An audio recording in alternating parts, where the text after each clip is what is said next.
नमस्कार दोस्तों, आपका स्वागत है मेरे चैनल नोवेल टेप पर। यहाँ आपको मिलेगा बेहतरीन फैंटेसी और एडवेंचर उपन्यासों का आनंद।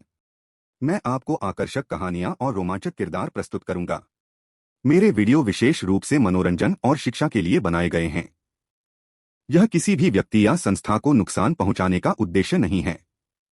यदि आपको इस सामग्री को लेकर कोई समस्या हो तो कृपया संपर्क करें। मैं यहाँ नियमित रूप से नए उपन्यास और कहानियाँ अपलोड करता रहता हूँ। अगर आपको मेरी कहानियां पसंद आएं तो कृपया लाइक, शेयर और सब्सक्राइब जरूर करें। अपनी प्रतिक्रियाएं और सुझाव नीचे कमेंट में जरूर बताएं। वयस्क कहानियों के लिए मेरी टेलीग्राम ग्रुप से जुड़े, लिंक विवरण में है। धन्यवाद और जुड़े रहिए मेरे साथ नई कहानियों के लिए। हालांकि चाहे वह कितना भी अभिशाप क्यों न हो, उसे यांगशी की पहचान पर संदेह नहीं था। साधारण लोगों में से कौन इतने सारे राक्षस साधकों को मार सकता है। उसे यह स्वीकार करना पड़ा कि अपने गुप्तचर जीवन के दौरान उसने स्वयं कभी इतने सारे राक्षस साधकों को नहीं मारा था। उसने हमेशा गुप्त रूप से सबसे बड़ी प्रशिक्षु बहन को जानकारी दी थी, जिससे उसे कार्रवाई करने का अवसर मिला। यह यांगशी आसान नहीं है। सिर्फ जन्मजात ग्रैंडमास्टर जैसा कभी कोई व्यक्ति इतना कुछ हासिल कर सकता है। शायद सिर्फ दानाई का मार्शल सेंट ही उससे बेहतर कर सकता है। फिर भी उसने अपना सिर फिर हिलाया। उनके रास्ते एक जैसे नहीं हैं। दानाई का मार्शल संत मार्शल साधना की चरम सीमा का अनुसरण करता है, अपने भौतिक शरीर से साधकों से युद्ध करता है, जबकि यांगशी संवर्धन के लिए अमर कानून के ताबीज और जादुई कलाकृतियों पर निर्भर करता है। ओह, और अब दानव उपकरणों पर भी कितने कुटिल और बुरे रास्ते। यूलोंग काउंटी के बाहर राक्षसी क्यूई की लहर फूट पड़ी। तभी यांगशी अपने घोड़े पर सवार होकर तेजी से भागने लगा। यदि आप इसे नियंत्रित नहीं कर सकते तो इसे यहाँ प्रकट न करें। दिंगजेन के चेहरे पर झुंझलाहट थी, क्योंकि यांगशी ने निश्चित रूप से अपने दानव क्यूई तावीज को सक्रिय कर दिया था, जिससे 13 दानव उपकरणों की राक्षसी क्यूई सक्रिय हो गई थी। उस समय शहर में अफरातफरी मच गई, क्योंकि कई संवेदनशील किसान अपनी छतों पर खड़े थे। अभी अभी राक्षस पथ का वह विशालकाय व्यक्ति कौन था? इतनी प्रबल राक्षसी क्यूई के साथ क्या वह महान दिंगजेन हो सकता है? चलो राक्षसों का वध करें और दुष्टों का नाश करें। उसे पकड़कर उसका सिर जुआन स्टोन संप्रदाय को सौंपने पर हजारों आत्मा पत्थरों के बदले में मिल सकते हैं। तुम जाओ, क्यूई शोधन की मेरी मात्र तीसरी परत के साथ मुझे बाहर कर दो। तुम नहीं जा रहे हो तो मैं भी नहीं जा रहा हूं। आज मेरी पत्नी बच्चे को जन्म दे रही है। खून देखना दुर्भाग्य है। चलो उसे एक बार छोड़ देते हैं, दिंगजेन ने बेपरवाही से कहा। हे, सभी प्रारंभिक क्यूई शोधन लोग मिलकर भी उसके लिए परेशान होने के लिए पर्याप्त नहीं थे। उसी समय उसने राहत की सांस ली, अन्यथा यदि सचमुच लड़ाई छिड़ जाती तो वह मदद करता या नहीं, यह संदिग्ध था। रुख के नजरिए से वह और यांगशी दोनों ही मुरोंग जीवान के अधीन सन्यासी थे, जो स्वाभाविक रूप से पारस्परिक सहायता के लिए बाध्य थे। लेकिन भावनात्मक दृष्टिकोण से वह यांगशी को भी अच्छी तरह पीटना चाहता था। क्या कोई सभ्य व्यक्ति ऐसे भयानक विचार सोच सकता है? यह सब कुछ चंद ताबीजों के लिए, वह भी बेशर्मी से। अब उसकी आध्यात्मिक शक्ति लगभग ठीक हो चुकी थी। रहस्यमय गुट का पता लगाने के लिए तैयार थी जब एक टुकड़ी ने उसे पकड़ लिया और कमांडर जोर से चिल्लाया, दिंगजेन कहाँ है? दिंगजेन को यह जानकर आश्चर्य हुआ कि वह भव्य आकृति वही आदमी थी। डिक्री ब्यूरो के वो हेंगयू, जो कमांडिंग तकनीक के विशेषज्ञ थे, ने मार्शल साधकों के एक समूह का नेतृत्व किया, जिनकी रक्तक्यूई बहुत मजबूत थी तथा विशेष रूप से राक्षस साधकों के विरुद्ध प्रभावी थी। यदि उनके द्वारा निशाना बनाया गया तो उनके जैसा कोई भी व्यक्ति शीर्ष पर आने के लिए संघर्ष करेगा। दिंगजेन कुछ लोगों के बीच खड़े होकर वो हेंगयू की धार से बचने की योजना बनाते हुए चालाकी से खिसक गया। हालांकि वह अभी ज्यादा दूर नहीं गया था कि वो हेंगयू के सैनिकों ने उसे पकड़ लिया। उनमें से एक ने उसकी ओर एक यिन यांग मानचित्र लहराया। उसमें शहर के बाहर से आई उस भारी राक्षसी क्यूई के निशान मौजूद हैं। वो हेंगयू ने अपने घोड़े को आगे बढ़ाया। दिंगजेन से तुम्हारा क्या रिश्ता है? दिंगजेन ने इन लोगों को देखा, लेकिन वह विचलित नहीं हुआ और उसने अपनी छाती से एक ताबीज निकाला। मैं जुआन स्टोन संप्रदाय का एक शिष्य हूँ, जो कि प्रेसेप्टर मुरोंग जनरल के अधीन है। कृपया गलत मत समझिए। तो फिर तुम उस दिंगजेन की राक्षसी क्यूई से क्यों कलंकित हो? सारी रात उसके लिए उसके राक्षसी उपकरण की मरम्मत करने के बाद वह कैसे दूषित नहीं हो सकता था? दिंगजेन ने सदियों से अपने राक्षस उपकरण का उपयोग नहीं किया था और सबसे बड़ी प्रशिक्षु बहन ने इसे छुपाया था। यह वो हेंगयू नहीं था। क्यूई शोधन की मात्र 7वीं परत, यहाँ तक कि एक 7वीं परत फाउंडेशन प्रतिष्ठान भी उसके माध्यम से नहीं देख सका। अब वह वास्तव में एक धर्मी स्वर्ण तत्व साधक था, जो जुआन पाषाण संप्रदाय का शिष्य था। हालांकि यह स्पष्ट था कि वह वू हेंगयू के साथ बहुत अधिक समय तक उलझ नहीं सकता था, अन्यथा वास्तविक लड़ाई छिड़ सकती थी। उसकी धर्म साधना तकनीक का स्तर उतना ऊंचा नहीं था और राक्षस तकनीक का उपयोग करने के लिए मजबूर होने पर उसका आवरण उड़ सकता था। उसने यांगशी को देखा, जो पहले ही बहुत दूर जा चुका था, और अचानक उसके मन में एक विचार आया। सेनापति। उस समय मेरा सामना संयोगवश राक्षस साधक दिंग झेन से हो गया। मैंने उसकी पहचान पहचान ली थी और उसने मुझसे द्वंद्व युद्ध करने के लिए एक राक्षसी यंत्र का आविष्कार किया। बाद में भेद खुलने के डर से वह वानान काउंटी के साधकों द्वारा घेर लिए जाने और मारे जाने से बचने के लिए भाग गया। तुम्हें जल्दी से डिंग जेन का पीछा करना चाहिए, उसे भागने मत देना भाई यांग, अभी तो बस डिंग झेन का खेल खेलो। खैर, जब तुम काफी दूर भाग जाओ तो जंगल में कूद पड़ो और अपनी कम गति के कारण उसके साथ आए ये मार्शल कल्टीवेटर तुम्हें पकड़ नहीं पाएंगे। यह सुनकर वू हेंगयू की आंखें अचानक चमक उठीं। अगर मैं गलत नहीं हूं तो क्या आप स्वर्ण तत्व साधक हैं? हम जनरल, आपकी नजरें बहुत तेज हैं। तो फिर बस, वो हेंगयू जोर से हंसा। बस इतना ही से उसका क्या मतलब था? डिंग झेन ने सोचा। बहुत अच्छा, कृपया एक बार मेरे साथ मुकाबला करें डिंग जेन। जनरल, आप गलतफहमी में तो नहीं हैं, है ना? जो व्यक्ति भागा है वह वास्तव में राक्षस साधक डिंग झेन है। यह सही है। मैं तुम्हारे साथ मुकाबला करना चाहता हूं। क्या? क्या तुम बीमार हो? वो हेंगयू जोर से हंसा। आहा, वास्तव में मैं तुम्हारे कारण लगभग पागल हो गया हूं। मैं जानता हूं कि आप एक धर्मी साधक हैं, इसलिए इस युद्ध में हम केवल यह निर्धारित करेंगे कि कौन अधिक शक्तिशाली है, न कि मृत्यु तक लड़ेंगे। चलो, मुझे भी तो देखने दो कि तुम्हारी गोल्डन टेक्निक कितनी तेज है। किसी भयानक व्यक्ति से मुठभेड़ से भी बदतर क्या हो सकता है? एक दूसरे से मिलना जो और भी बुरा है। अब आप क्या बकवास कर रहे हैं? डिंग जेन की आंखें एक पल के लिए घूम गईं। देखो, डिंग झेन वापस आ गया है, कहा। वो हेंगयू ने शहर के बाहर देखने के लिए अपना सिर घुमाया और डिंग जेन ने मौके का फायदा उठाकर वहां से निकल जाने का प्रयास किया। भागो मत, मुझसे लड़ो। मैं तुम्हें कब से बर्दाश्त कर रही हूं। पागल, वो हेंगयू ने डिंग जेन को शहर से बाहर खदेड़ने के लिए टाइगर रोअर आर्मी का नेतृत्व किया। मुझे उम्मीद नहीं थी कि मैं जुआन स्टोन संप्रदाय के पास पहुंच जाऊंगा, और फिर भी यहाँ एक साथी अभ्यासी है। यांगशी ने एक ताबीज सक्रिय किया, जिससे उसके शरीर से भारी मात्रा में राक्षसी क्यूई निकली, जिससे जंगल में एक हानिरहित दिखने वाला शिकारी चौंक गया। वरिष्ठ, आप किसके अधीनस्थ हैं? मोटा और पतला साधु मेरा बड़ा भाई है। ओह, तो आप ब्लड बैनर डेमन लॉर्ड के अधीन हैं। सीनियर, आप यहाँ क्यों आए हैं? उसके सामने यांगशी साधारण प्रतीत होता था, लेकिन उसकी राक्षसी क्यूई का घनत्व उसकी अपनी क्यूई से कई गुना अधिक था। एक ऐसी शक्ति जो केवल क्यूई साधना के शिखर पर मौजूद लोगों के पास होती है। शिकारी के वेश में छिपा यह राक्षस साधक चुपचाप आश्चर्यचकित हो गया। रक्तपता का दानव भगवान के पास दानव पथ में ऐसा चमत्कार कब से आया? मैंने इसके हारे में नहीं सुना है। हालांकि राक्षसी क्यूई को नकली नहीं बनाया जा सकता है, और ऐसी भयावह आभा राक्षसी उपकरणों के लिए बलिदान की गई अनगिनत आत्माओं और मांस को परिष्कृत करने से होनी चाहिए। मैं यहाँ किसी की हत्या करने आया हूँ और मुझे आपकी सहायता की जरूरत है। ओह, क्या आप जुआन पाषाण संप्रदाय के एक विलक्षण व्यक्ति की हत्या करने की योजना बना रहे हैं? पिछली बार की तरह जब हमारी घाटी के आधार स्थापना राक्षस साधकों ने लगभग आधार स्थापित बाई हेयू को घेर लिया था, यांगशी की आंखें ठंडी हो गईं और हत्या की मंशा की एक झलक उनके सामने आ गई। हम्मा, ऐसा लगता है कि यह मामला हमारी ब्लड सोल वैली में काफी मशहूर है। यह प्रेरणादायक है। अन्यथा जुआन पाषाण संप्रदाय में एक और आधार स्थापना महाशक्ति के होते तो हमारी घाटी कैसे सामना कर पाती? मुझे जुआन पाषाण संप्रदाय के कई प्रारंभिक चरण के ची साधना साधकों का पता है। मैं आपको वहां ले जा सकता हूं। अच्छा, आपका राक्षस उपकरण क्या है और क्या इसकी कोई विशेषता है? ओह, यह मेरा रक्त वस्त्र है, जो मेरी पहचान छिपाने और सुरक्षा प्रदान करने में सक्षम है। इसीलिए मैं यहाँ छिपकर जानकारी इकट्ठा करने की हिम्मत कर रहा हूँ। वैसे सीनियर, आपने मुझे कैसे ढूंढा? जैसे ही वह मुड़ने वाला था, पीछे से सुनहरी रोशनी से चमकती एक बंदूक उसके सिर पर तान दी गई। Bang bang bang. शिकारी का सिर फट गया और राक्षसी उपकरण रक्त वस्त्र एक बड़े छेद के साथ नीचे गिर गया। यांगशी ने उसे अपने थैले में इकट्ठा किया और आधे दिन तक पैदल चलता रहा। धीरे धीरे एक अंधीन छाया में प्रवेश करते हुए उसने ऊपर देखा। एक विशाल काला पत्थर हवा में तैर रहा था, जिस पर पहाड़, पानी और लोग थे। आखिरकार शून्य टिप्पणी वोट 3 बचे जुआन स्टोन संप्रदाय। यदि यांगशी ने इसे अपनी आंखों से न देखा होता तो उन्होंने कभी कल्पना भी नहीं की होती कि यह इतनी बड़ी और विचित्र चट्टान पर बना है जो 10 लाख की आबादी वाले वानहान काउंटी से भी बड़ी है।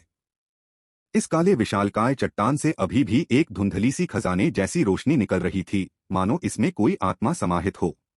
यांगशी ने गहरी सांस ली और महसूस किया कि हवा में आध्यात्मिक ऊर्जा घनी होती जा रही है। अगर फुअर यहाँ खेती करता है तो वह आधे प्रयास से दोगुना परिणाम प्राप्त कर सकता है।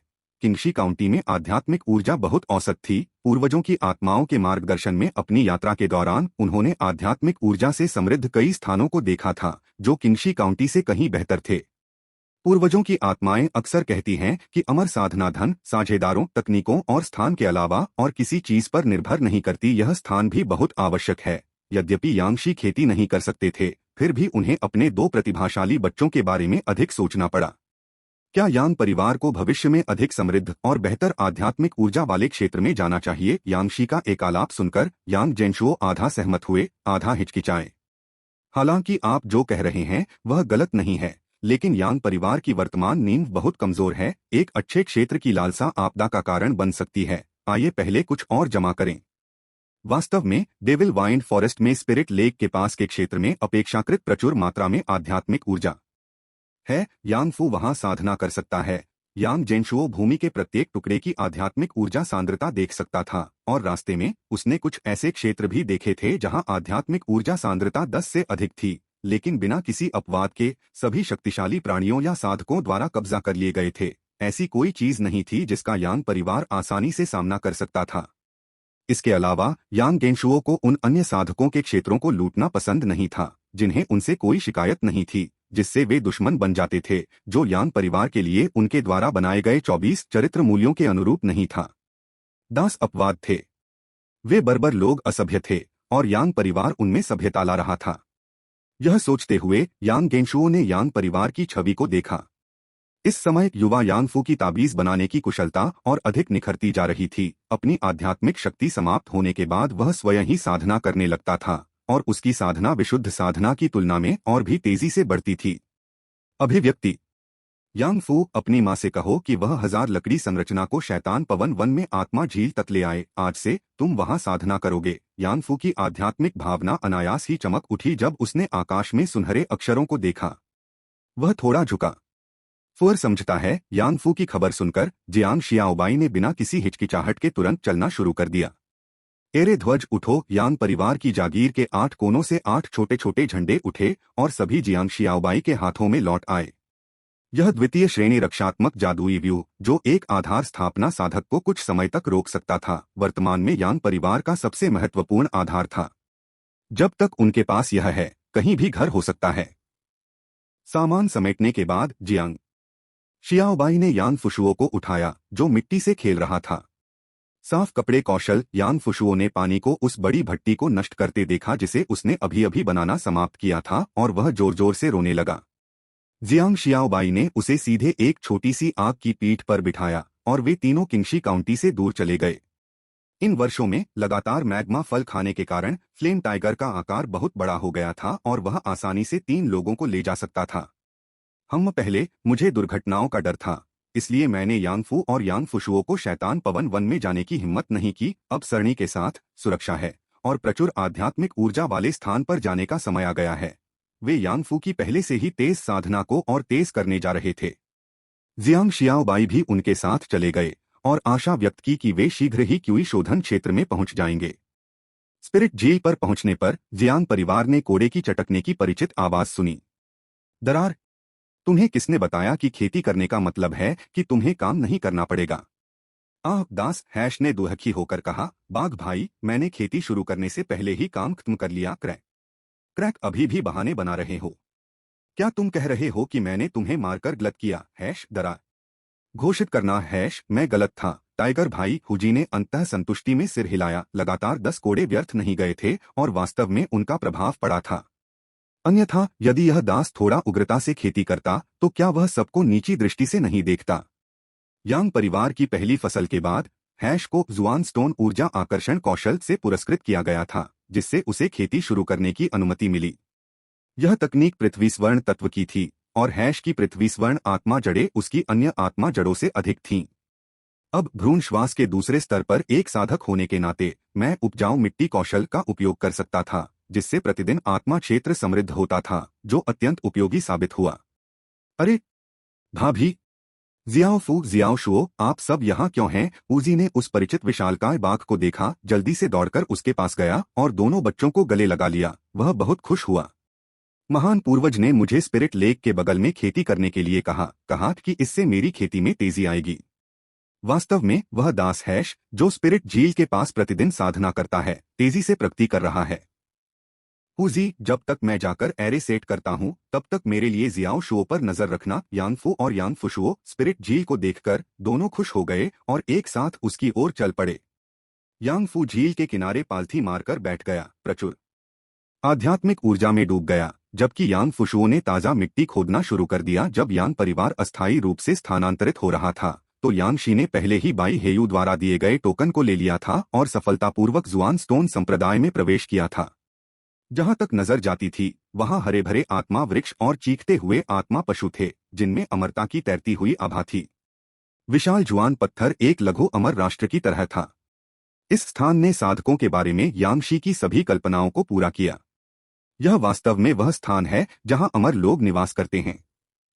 कोई आश्चर्य नहीं कि जुआन स्टोन संप्रदाय के शिष्य जब क्विंशी काउंटी जाते हैं तो हमेशा इतने तिरस्कारपूर्ण दिखते हैं। अंतर स्वर्ग और पृथ्वी के बीच जैसा है, क्योंकि वह बहुत अभिभूत था। यांगशी एक पल के लिए भी अपनी आंखें नहीं हटा सका। जैसे lady Liu grand view garden में प्रवेश कर रही थी, उसने इधर उधर छुआ और इधर उधर देखा, लक्ष्यहीन रूप से भटक रहा था। यांग जेनशुओ ने भी अपनी गति धीमी कर दी और जुआन स्टोन संप्रदाय के आंतरिक भाग की खोज की, जो यांगशी के साथ 14 वर्षों तक महज पृष्ठभूमि था। काउंसिल हॉल, धर्म संचरण हॉल, शास्त्र भंडारण मंडप, मार्शल आर्ट प्रशिक्षण ग्राउंड, कीमिया कक्ष, कलाकृति शोधन कक्ष, ताबीज कक्ष, आध्यात्मिक पशु उद्यान, वह सब कुछ जो कोई मांग सकता है। इस क्षण यांग जेनशुओ को लगा कि वह वास्तव में संपूर्ण अमर साधना जगत के संपर्क में है। इससे पहले सब कुछ छोटा छोटा संस्करण था। यह बिल्कुल सही है। एक अमर संप्रदाय को ऐसा ही दिखना चाहिए। हालांकि अधिकार की कमी के कारण यांगशी के लिए कई क्षेत्र वर्जित थे, जिससे उन्हें केवल दूर से देखने की ही अनुमति थी। बाई हेयू द्वारा उसे दिया गया टोकन आगंतुक पहुंच के बराबर था, जिससे उसे मुख्य रूप से निरीक्षण करने की अनुमति मिलती थी। लेकिन वह इस पहचान का उपयोग जुआनबाओ टाउन में व्यापार करने के लिए कर सकता था, जिससे कई ढीले कृषक ईर्ष्या करते थे। महान पूर्वज यहाँ आने से पहले मैंने सोचा था कि मेरी ज्यादा इच्छाएं नहीं हैं, बस अपने बेटे जियाओ शुओ के लिए एक अग्नि तत्व साधना तकनीक और शायद एक साधारण व्यूह रचना ढूंढना है। लेकिन अब मैं सब कुछ हमारे यान परिवार में वापस लाना चाहता हूँ। मैं चाहता हूँ जोशी। लेकिन दो देहाती लोग केवल सपना देख सकते थे और फिर जुआनबाओ टाउन की ओर जा सकते थे। यह स्थान एक विशाल व्यापारिक केंद्र था। सभी प्रकार की अमर साधना सामग्री उपलब्ध थी। बड़ी संख्या में जुआन पाषाण संप्रदाय के शिष्य और यांगशी जैसे कुछ आगंतुक वहां व्यापार कर रहे थे, जिससे एक जीवंत दृश्य बन गया। यांगशी ने एक अमृत की दुकान पर नजर डाली, जहां प्रथम श्रेणी से लेकर तृतीय श्रेणी तक के अमृत पूरे श्रृंखला में प्रदर्शित थे। ड्रैगन टाइगर गोल्डन पिल, जो लूज कल्टीवेशन मार्केट में हर कुछ वर्षों में एक बार दिखाई देती थी, यहाँ पंक्तियों में सजी हुई थी।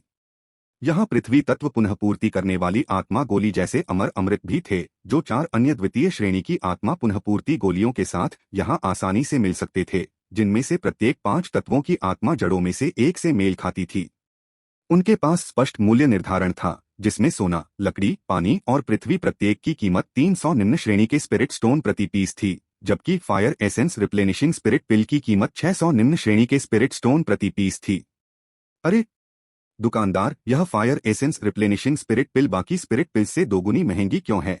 दुकानदार ने यांगशी की ओर देखा, जो एक नया चेहरा था, और धैर्यपूर्वक समझाया, हमारे दानाई राजवंश में लकड़ी की प्रचुरता और अग्नि तत्वों की कमी है, इसलिए अग्नि तत्व सामग्री दुर्लभ है। अग्नि तत्व साधक ही केवल क्यूई शोधन क्षेत्र में कीमिया का अभ्यास कर सकते हैं, जिसकी साधकों द्वारा बहुत प्रशंसा की जाती है। कम अग्नि आत्मा मूल वाले भी अग्नि तत्व की साधना करना पसंद करते हैं। क्या आप इस बात से सहमत नहीं होंगे कि अग्नि आत्मा मूल प्रतिभाओं को बढ़ाने में सक्षम अमृत केवल महंगे ही हो सकते हैं? यांगशी ने आह भरी, ऐसा लगता है कि मेरे बेटे शुअर को भविष्य में अनिवार्य रूप से स्पिरिट स्टोन्स की एक महत्वपूर्ण राशि खर्च करनी होगी, लेकिन मुझे उन्हें खरीदना पड़ा।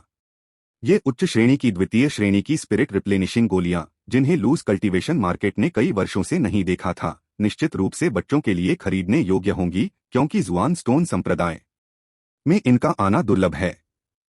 यद्यपि यह यान फुशुओं के लिए महंगा लग रहा था, उसे केवल एक अग्निसार पुनःपूर्ति आत्मा गोली की आवश्यकता थी।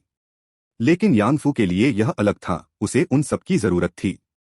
तुम्हें यानफू के बारे में अधिक चिंतित होना चाहिए। यांगशी ने काफी देर तक अमृत को देखा, थोड़ा निराश हुआ। अस्थि मज्जा सफाई गोली और ड्रैगन टाइगर गोल्डन गोली के अलावा हमारे मार्शल कल्टीवेटर के भौतिक शरीर को बढ़ाने के लिए कोई अमृत क्यों नहीं बचा है? अपनी काया को मजबूत किए बिना मैं कैसे आगे बढ़ सकता हूँ?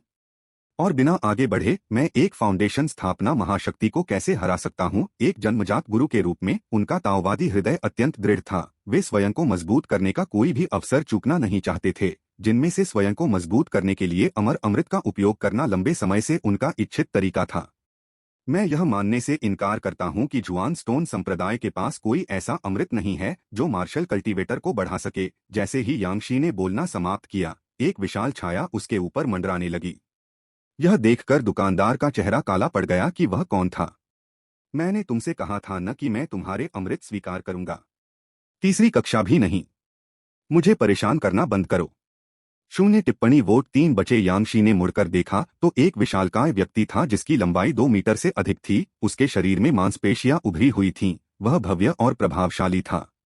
इतना शक्तिशाली शरीर यांगशी आश्चर्यचकित हुए बिना नहीं रह सके। उन्होंने महसूस किया कि उनका शरीर, जो एक साधारण जन्मजात ग्रैंडमास्टर से भी बेहतर था, उनके पीछे खड़े लोहे के टॉवर जैसे आदमी के सामने कुछ भी नहीं था। वह मांसल आदमी ऐसी मुस्कान लिए हुए था जो प्रसन्न करने का प्रयास कर रही थी। बॉस हाओ, बस मेरा अमृत बेच दो। अगर कोई ऐसा व्यक्ति आ जाए जो बॉडी ट्रेनिंग के लिए भी उतना ही जुनून रखता हो तो क्या होगा? बिना सहारे के अच्छे अमृत के बिना कैसे काम चलेगा? हाओ फेई ने उस आदमी के चेहरे की ओर इशारा किया। वो वुकाई, यहां से निकल जाओ। तुमने इतनी हिम्मत कैसे हुई कि यहां आकर अपने अमृत बेच रहे हो? पिछली बार जब एक ग्राहक ने तुम्हारी 9 मोड़ वाली क्यूई रक्त गोली ली थी तो वह क्यूई साधना के तीसरे चरण से पहले चरण में आ गया था। मुझे उसका राज्य वापस लाने के लिए 3 द्वितीय श्रेणी के अमृत देकर उसकी भरपाई करनी पड़ी थी। मेरे अमृत में कोई खराबी नहीं है। नौमुड़ा हुआ क्यूई रक्त गोली आध्यात्मिक शक्ति को क्यूई और रक्त में बदलना तो समझ में आता है ना? बस इतना बताइए कि उसका शरीर मजबूत हुआ या नहीं। ठीक है, ये नौमुड़ा हुआ है ना? यहीं रुको, मैं उस ग्राहक को बुलाता हूँ। उसका गुरु स्पिरिट स्वॉर्ड दाववादी है। अगर आप इसे नहीं लगाएंगे तो इसे भूल जाइए। स्वाभाविक रूप से कोई ऐसा होगा जो मेरी सराहना करेगा। वो वुकाई मुड़ा और चला गया। उसका लोहे के टॉवर जैसा शरीर जरा भी भारी नहीं था, हवा की तरह तेजी से आगे बढ़ रहा था। पलक झपकते ही वह बहुत दूर निकल गया, बॉस हाओ को सड़क पर बड़बड़ाते हुए छोड़कर। यांगशी, जो यह नाटक देख रहे थे, को अचानक एक विचार आया और उन्होंने पुकारा, भाई वू, मेरा इंतजार करो। वह तुरंत उसका पीछा करने लगा और जुआनबाओ टाउन के बाहर वू वुकाई को पकड़ लिया। भाई वो रुको, क्या तुम मुझे अपने कुछ अमृत बेच सकते हो? अन्य लोग आध्यात्मिक शक्ति के कम होने और क्षेत्र के नष्ट होने से डरते हैं, लेकिन मैं नहीं डरता। मेरा कोई क्षेत्र नहीं है। वो वुकाई का भव्य शरीर रुक गया, उसके कदमों के निशान जमीन पर 2 गहरे पड़ गए। क्या आप मेरा अमृत खरीदना चाहते हैं? हाँ हाँ। जैसे ही मैंने पहली बार भाई वू का दिव्य रूप देखा, मैं चकित रह गया। यही वह परम भौतिक रूप है जिसकी मुझे तलाश थी। क्या मैं भी इस स्तर तक पहुंच सकता हूं? वो वुकाई के मुंह पर एक मुस्कान फैल गई। एक ऐसे संप्रदाय में जहां हर कोई दुबले पतले सुंदर अमर की सुंदरता का पीछा करता था। बहुत समय हो गया था जब किसी ने उसकी तारीफ की थी। आह भाई, आगे बढ़ो। उफ, यांगशी ने आसमान की ओर देखा। ओह, आपकी मांसपेशियां वाकई मूर्ति की तरह परिपूर्ण हैं। हर इंच शक्ति के एहसास से भरा है। आपकी काया न केवल शक्ति के सौंदर्य शास्त्र की सर्वोच्च व्याख्या है, बल्कि आपके महान कीमिया दाव का भी प्रमाण है। यह तो अच्छा लग रहा है। बहुत समय हो गया है किसी ऐसे उत्साही साथी से मिले जो मुझे समझता हो। अच्छा भाई, तुम्हें जो भी अमृत चाहिए मैं तुम्हें दे दूंगा। उस क्षण ऐसा लग रहा था जैसे वो वुकाई के शरीर के प्रत्येक बाल को प्रशंसा मिल गई हो, जिससे वह प्रसन्न हो गया। उसकी क्यूई और रक्त उमड़ पड़ा। अरे, हो सके तो मुझे आपके बनाए सारे अमृत चाहिए जो शरीर को ताकत दे सकते हैं। मैं पैसे भी देने को तैयार हूं। यांगशी को सचमुच अमृत की जरूरत थी। हम जब मैं कहता हूं कि दे दूंगा तो दे देता हूं। ऐसा आत्मीय व्यक्ति मिलना दुर्लभ है। क्या मैं वो वुकाई कुछ घटिया स्पिरिट स्टोन्स के लिए मोलभाव करूंगा? एक मामूली जन्मजात ग्रैंड मास्टर, तुम्हारे पास कितने स्पिरिट स्टोन्स हो सकते हैं? मेरे साथ इतना औपचारिक मत बनो, लानत है। ये लो, ये दोनों अमृत तुम्हारे लिए हैं। इन्हें लेने के बाद तुम्हारी ताकत कम से कम दोगुनी हो जाएगी। इसके अलावा मुझे आपका इस्तेमाल किया गया शब्द पसंद आया, ताकत का सौंदर्य शास्त्र। ताकत का सौंदर्य शास्त्र, हाँ हाँ हाँ, वो वुकाई हवा की तरह तेजी से भाग गया। एक पूर्वज के शब्द वे अच्छे कैसे नहीं हो सकते? यह गति और शारीरिक शक्ति यांगशी को लगा कि डिंगजेन के स्वर्ण आध्यात्मिक तलवार ताबीज का उपयोग करने पर भी वह उसे गंभीर रूप से घायल करने के लिए संघर्ष करेगा। जुआन स्टोन संप्रदाय का एक साधक शरीर प्रशिक्षण का भी अभ्यास करता है। यांगशी यह पहली बार देख रहा था। आखिरकार जुआन स्टोन संप्रदाय के बारे में उनकी स्थायी धारणा हमेशा भाई बाई हेयू जैसे किसी व्यक्ति की थी, एक क्रेन पर सवार, एक लंबी तलवार लिए, बेजोड़ जादू। यांगशी द्वारा 2 अमृत प्राप्त करने की लापरवाही के विपरीत यांग जेनशुओ स्तब्ध रह गया। क्या ऐसा नहीं है यांगशी? क्या तुम्हें यह संयोग थोड़ा अजीब नहीं लगता? आप अपने शरीर को बेहतर बनाने के लिए अमृत खरीदना चाहते थे और अमृत की दुकान में कुछ भी नहीं था, तभी एक सनकी व्यक्ति जो शरीर प्रशिक्षण अमृत में विशेषज्ञता रखता है अचानक दरवाजे पर आ जाता है। और फिर सबसे अपमानजनक सा यह है, उसने आपको एक भी स्पिरिट स्टोन खर्च किए बिना 2 अमृत मुफ्त में दे दिए। बिल्कुल नहीं। क्या आपने सिस्टम हैक कर लिया? यांग गेंशुओ को तो यह भ्रम भी हो गया था कि यांगशी ने एक प्रणाली प्राप्त कर ली है और वह उस प्रणाली के भीतर दादाजी थे, और फिर यांगशी को न केवल दादाजी से मदद मिल सकती थी बल्कि उन्हें अविश्वसनीय रूप से अच्छी किस्मत भी मिल सकती थी। 1 मिनट रुकिए। यांग गेंशुओ को अचानक यांगशी की प्रतिभा के बारे में याद आया। पागल, पृथ्वी स्तर, जब आपका मन दृढ़ हो तो आपको कोई नहीं रोक सकता। जब आप दृढ़ता से अपनी इच्छा का पीछा करते हैं तो सफलता की संभावना हमेशा बनी रहती है। क्यूई भाग्य +30, लेकिन खुद पर संदेह करने का मतलब है क्यूई भाग्य 30। तो यह क्यों फॉर्च्यून है? यह काफी रहस्यमय लग रहा था, लेकिन अमर साधना जगत में यह समझ में आता था। यांग जेनशुओ ने अपने होठों को सिकोड़ लिया और अधिक गहराई में न जाने का निर्णय लिया तथा उन 2 अमृतों की जांच शुरू कर दी जिन्हें उसने मुफ्त में उठाया था। वज्र अटूट गोली, प्रथम श्रेणी का अमृत। इसमें मुख्य घटक के रूप में दानव पशु वज्र वानर रक्त का उपयोग किया गया है। सेवन के बाद आपकी त्वचा एक दानव पशु की तरह कठोर हो जाती है, जो अमर कानूनों की शक्ति के एक से का विरोध करने में सक्षम होती है। नौमोर क्यूई रक्त गोली, द्वितीय श्रेणी का अमृत। इसके सेवन के बाद यह किसी के शरीर के अंदर की सारी आध्यात्मिक शक्ति को विशाल मात्रा में क्यूई रक्त में परिवर्तित कर सकता है। आध्यात्मिक शक्ति जितनी अधिक होगी, प्रभाव उतना ही बेहतर होगा। बहुत बढ़िया। ये बिल्कुल वही हैं जिनकी यांगशी को जरूरत है, लेकिन अब यांग गेंशुओ के पास 2 प्रश्न थे। इस नौमोड़ वाली क्यूई रक्त गोली को क्यूई रक्त में रूपांतरित करने के लिए शरीर के भीतर आध्यात्मिक शक्ति के शोधन की आवश्यकता होती है, लेकिन क्या होगा यदि शरीर में कोई आध्यात्मिक शक्ति न हो? और भी नौमोड़ वाली क्यूई रक्त गोली साधक की साधना को कम कर देगी। इसलिए मुझे समझ आ गया कि गोली की दुकान के मालिक ने इसे काली सूची में क्यों डाला। आखिरकार कोई भी कई वर्षों की साधना की कीमत पर अपने भौतिक शरीर को बढ़ाना नहीं चाहता, लेकिन वज्र अटूट गोली का क्या? यह काफी अच्छी लगती है, इसे क्यों न बेच दिया जाए? पूर्वाग्रहों से नहीं चिपके रह सकते। यह प्रथम श्रेणी का अमृत बहुत अच्छा है। यांगशी को इसे पहले लेने दो। इस बीच जुआन स्टोन सेक्ट पहुंचने के बाद यांगशी जल्दी में नहीं थे, क्योंकि यहाँ बहुत सुरक्षित था। घर पर सब कुछ सामान्य था, इसलिए वह अपना समय इधर उधर घूमने में लगा सकता था। प्राचीन पूर्वज के निर्देश का पालन करते हुए यांगशी ने वज्र अटूट गोली का सेवन किया। उसके शरीर के भीतर से राक्षसी शक्ति का एक विशाल उभार फूट पड़ा। क्योंकि रक्त में हलचल मच गई। राक्षसी शक्ति ने मेरिडियन को क्षतिग्रस्त कर दिया और शरीर में अजीब परिवर्तन होने लगे। पहले से यांगशी ने अपनी आंखें खोलीं, पसीने से लथपथ। उन्हें महसूस हुआ कि उनकी आंतरिक शक्ति काफी बढ़ गई है। कमाल है। हालांकि यह first grade elixir dragon tiger golden pill जितना भयंकर नहीं है, फिर भी इसने काफी सुधार लाए हैं। और सबसे महत्वपूर्ण बात यह है कि मेरी त्वचा वज्र की तरह सख्त लगती है, बस थोड़ी खुजली हो रही है। यांगशी ने यह कहते हुए अपनी छाती पर काले बालों को खरोंच दिया।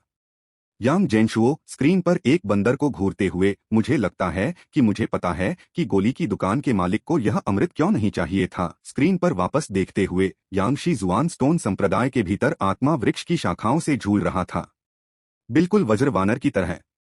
जब यांगशी काष्ठ तत्व महिला साधक के क्षेत्र में पहुंचे तो उन्होंने पाया कि एक अर्धबाल रहित वज्र महिला साधक भी झूले पर झूल रही थी। यांगशी अचानक स्तब्ध रह गई। यह व्यक्ति कैसे बहुत सुंदर लग रहा है। यांग गेंशो अरे यार, चीजें मत बिगाड़ो।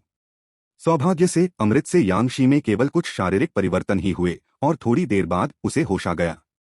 फिर आईने में देखने के बाद उसने अपनी असॉल्ट राइफल और 6 गोल्डन स्पिरिट स्वॉर्ड स्किल्स उठाईं। पूर्वज, मैं कुछ करने जा रहा हूं। शून्य टिप्पणी। वोट 3 बचे। यांगशी अपना हथियार लोड कर रहा था। लंबी मैगजीन की क्षमता 100 राउंड की थी। यह सबमशीन गन 5 सेकंड में मैगजीन खाली कर सकती थी, जिससे पूर्ण फायर कवरेज सुनिश्चित होता था। नियमित स्वर्ण तलवार कौशल तावीज पर्याप्त नहीं थे। मैगजीन का 1/4 भाग फायर करने के बाद उनकी आध्यात्मिक शक्ति समाप्त हो जाती थी। लेकिन स्वर्णिम आत्मा तलवार कौशल के द्वितीय श्रेणी के तावीज अलग थे। वे डिंग झेन द्वारा बनाए गए असली क्यूई साधना के 9वें स्तर के तावीज थे, इसलिए उनकी शक्ति स्वाभाविक रूप से सामान्य तावीजों से कहीं ज्यादा थी। यांगशी ने फिर से काले फर से ढके अपने शरीर पर नजर डाली, जो वो वुकाई से लड़ने के लिए तैयार था। तुम्हें सत्ता का सौंदर्य शास्त्र पसंद है ना? मैं तुम्हें दिखाता हूं कि हिंसक सौंदर्य शास्त्र क्या होता है। रुको, जल्दबाजी मत करो। यांग जेनशुओ ने उत्तेजित यांगशी को जल्दी से रोक दिया। पूर्वज, मुझे मत रोको। मैं शर्म के साथ घर नहीं जा सकता। वापस जाओ और जियांग शियाओबाई से कहो कि मैंने गलती से अमृत खा लिया और वज्रवानर बन गया। क्या अब से हम मानववानर का खेल खेलेंगे? यांगशी इसे स्वीकार नहीं कर सका। इस अवस्था की एक समय सीमा होती है। कुछ समय बाद रोए अपने आप गिर जाएंगे और आप अपनी मूल उपस्थिति में वापस आ जाएंगे। यहाँ यांग जेनशुओ यांगशी के कैरेक्टर कार्ड पर स्थिति कॉलम के तहत दानव जानवर परिवर्तन अवधि 1 महीना देख सकता था। सुनने के बाद यांगशी अंततः शांत हो गया। तो फिर मैं पहाड़ से नीचे जाने से पहले 1 महीने तक यहीं रहूंगा, वरना मैं अपना भेष भी नहीं बदल पाऊंगा। दानव साधक का वेश धारण करने की बात तो भूल ही जाइए। दानव स्वयं ही उसे देखते ही आक्रमण कर देते थे। वह पूरी तरह से एक मानवरूपी दानव साधक बन चुका था। इस बार वू वुकाई द्वारा धोखा दिए जाने के बाद यांगशी को अचानक महसूस हुआ कि वू वुकाई के प्रति बॉस हाओ का रवैया समझ में आता है। हालांकि सौभाग्य से वरिष्ठ भाई वू का दूसरा अमृत पहले ही सत्यापित हो चुका है। यह केवल साधना क्षेत्र को कम करता है, और हालांकि मैं साधना नहीं कर रहा हूं, मैंने इतने वर्षों में इतना आध्यात्मिक भोजन खाया है कि मेरे शरीर में पहले जितनी आध्यात्मिक शक्ति नहीं रही, बल्कि बहुत अधिक आध्यात्मिक शक्ति संचित हो गई है। यदि मैं इस अमृत का उपयोग अतिरिक्त आध्यात्मिक शक्ति को पचाने के लिए करूं तो यह बहुत अच्छा होगा। यह सोचकर यांगशी ने दूसरा अमृत निगल लिया। एक पल के बाद धमाका। जुआन स्टोन संप्रदाय के केंद्रीय स्थान पर राक्षसी क्यूई का एक बढ़ता ज्वार फूट पड़ा। यांगशी के शरीर से दानव उपकरण बाहर निकलने लगे। यांगशी के सिर के ऊपर काले बादल छा गए और उनके भीतर 13 दानव उपकरण तैर रहे थे, जिससे वह दानव पथ के एक विशालकाय व्यक्ति जैसा लग रहा था। जुआनबाओ टाउन, जो सबसे नजदीक था, जुआन स्टोन संप्रदाय के साधकों द्वारा चौंका दिया गया था। नहीं, क्या ब्लड सोल वैली हमारे संप्रदाय पर हमला करने आई है? अगले ही पल फाउंडेशन स्थापना चरण और महान शक्तियों के कई प्राणी जुआन स्टोन संप्रदाय के कई रहस्यमय पत्थरों से उड़कर आए। हमारे जुआन स्टोन संप्रदाय में जंगली दौड़ने की हिम्मत कौन करता है? एक तरफ हटो, मुझे राक्षस पथ से इस दुष्ट को मारने दो। ऐसी बढ़ती हुई राक्षसी क्यूई, एक ऐसी दुष्टता जो स्वर्ग तक पहुंचती है। यह काला चिंपांजी क्यों है? आकाश में प्रकाश की 4 धारियां लगभग एक साथ जुआनबाओ टाउन के बाहरी इलाके में पहुंची और यांगशी को पकड़ लिया, जिसने अभी अभी 9 मोड़ वाली क्यूई रक्तगोली का सेवन किया था। यांगशी, रुको। माननीय अमरों, कृपया मेरी व्याख्या सुनो। मैं कहता हूं कि मैं एक दानव शिकारी हूं और ये सभी दानव उपकरण मेरे युद्ध की लूट हैं। क्या आप मुझ पर विश्वास करते हैं? एक सफेद दाढ़ी वाले बूढ़े ताओवादी ने ठंडी आवाज में कहा। अगर तुम दानव साधक नहीं हो तो क्या तुम दानव यंत्रों का शोधन कर रहे होगे? काले बालों से ढका शरीर तो बिल्कुल भी अच्छा नहीं लगता। बोलो, हमारे जुआन पाषाण संप्रदाय में आने का तुम्हारा क्या उद्देश्य है? इस आदमी का भेष अद्भुत है। मैं इसकी साधना को देख ही नहीं पा रहा हूं। अगर दानव यंत्रों का विस्फोट न होता तो मैं इसे एक साधारण जन्मजात ग्रैंड मास्टर समझ लेता। मुझे इसका असली रूप दिखाने के लिए अग्नि कौशल से इसके फर को जला देना चाहिए। सबसे पहले उसे थंडरस्टोन के पास ले जाओ, उसे 7 दिन और 7 रात तक बिजली के झटके दो और वह सब कुछ कबूल कर लेगा। फाउंडेशन स्थापना चरण के तीनों शक्तिशाली लोग आपस में बात कर रहे थे। प्रत्येक अपनी बात रख रहा था और ऐसा लग रहा था कि वे यांगशी को पूरी तरह से नष्ट करने की व्यवस्था करने वाले थे। इस बीच एक फाउंडेशन स्थापना चरण एल्डर ने बात नहीं की थी। उसकी आंखें संदेह से भरी हुई थीं, क्योंकि वह यांगशी को देख रहा था जैसे कि वह अपनी पहचान पर विचार कर रहा हो। यांगशी उन्हें याद दिलाए बिना नहीं रह सके। मुझे लगता है कि आप थोड़ा ज्यादा ही जोर दे रहे हैं, क्यों न आप मुझसे खुलकर बात करके शुरुआत करें। मैं समझा सकता हूँ, मॉन फाउंडेशन स्थापना के बुजुर्ग ने पूछा। आप रक्त आत्मा घाटी के किस अधीनस्थ हैं? आप जुआन स्टोन संप्रदाय में क्यों आए हैं? मैं वास्तव में दानव पद से नहीं हूँ। मैं सबसे बड़ी वरिष्ठ बहन से मिलने का अनुरोध करता हूँ। मैं उनका हूँ। हम तुम जियान से मिलना चाहते हो? पहले मेरे साथ संप्रदाय के नेता के पास चलो, फिर बात करेंगे। सफेद दाढ़ी वाले बूढ़े ताओवादी ने उसे पकड़ लिया, उछल पड़ा और दोनों एक लंबी तलवार पर सवार होकर जुआन स्टोन संप्रदाय के मुख्य हॉल की ओर उड़ गए। रास्ते में यांगशी का चेहरा उसके सिर के ऊपर राक्षसी क्यूई की तरह काला हो गया था। वो वुकाई, मैं तुम्हें मार डालूंगा। हाँ, आप तो तुरंत हत्या करने की बात करते हैं, फिर भी दावा करते हैं कि आप राक्षस पद से नहीं हैं। यांग जेंशुओ ने यांगशी को 4 फाउंडेशन स्थापना बुजुर्गों द्वारा ले जाते हुए देखा। वह अवाक रह गया। नहीं, क्या यह 9 टर्न्ड क्यूई ब्लड पिल राक्षसी क्यूई को भी परिवर्तित करती है? वो वुकाई, तुम सच में एक प्रतिभाशाली व्यक्ति हो। जब यांगशी ने पहली बार अमृत को अवशोषित किया तो अमृत की उग्र शक्ति ने न केवल उसके शरीर में आध्यात्मिक शक्ति को क्यूई और रक्त में बदल दिया, बल्कि उसके शरीर में प्रवेश करने वाले 13 दानव उपकरणों से राक्षसी क्यूई को भी अवशोषित कर लिया। परिणामस्वरूप एक के बाद एक राक्षसी उपकरण उसके शरीर से बाहर निकल गए।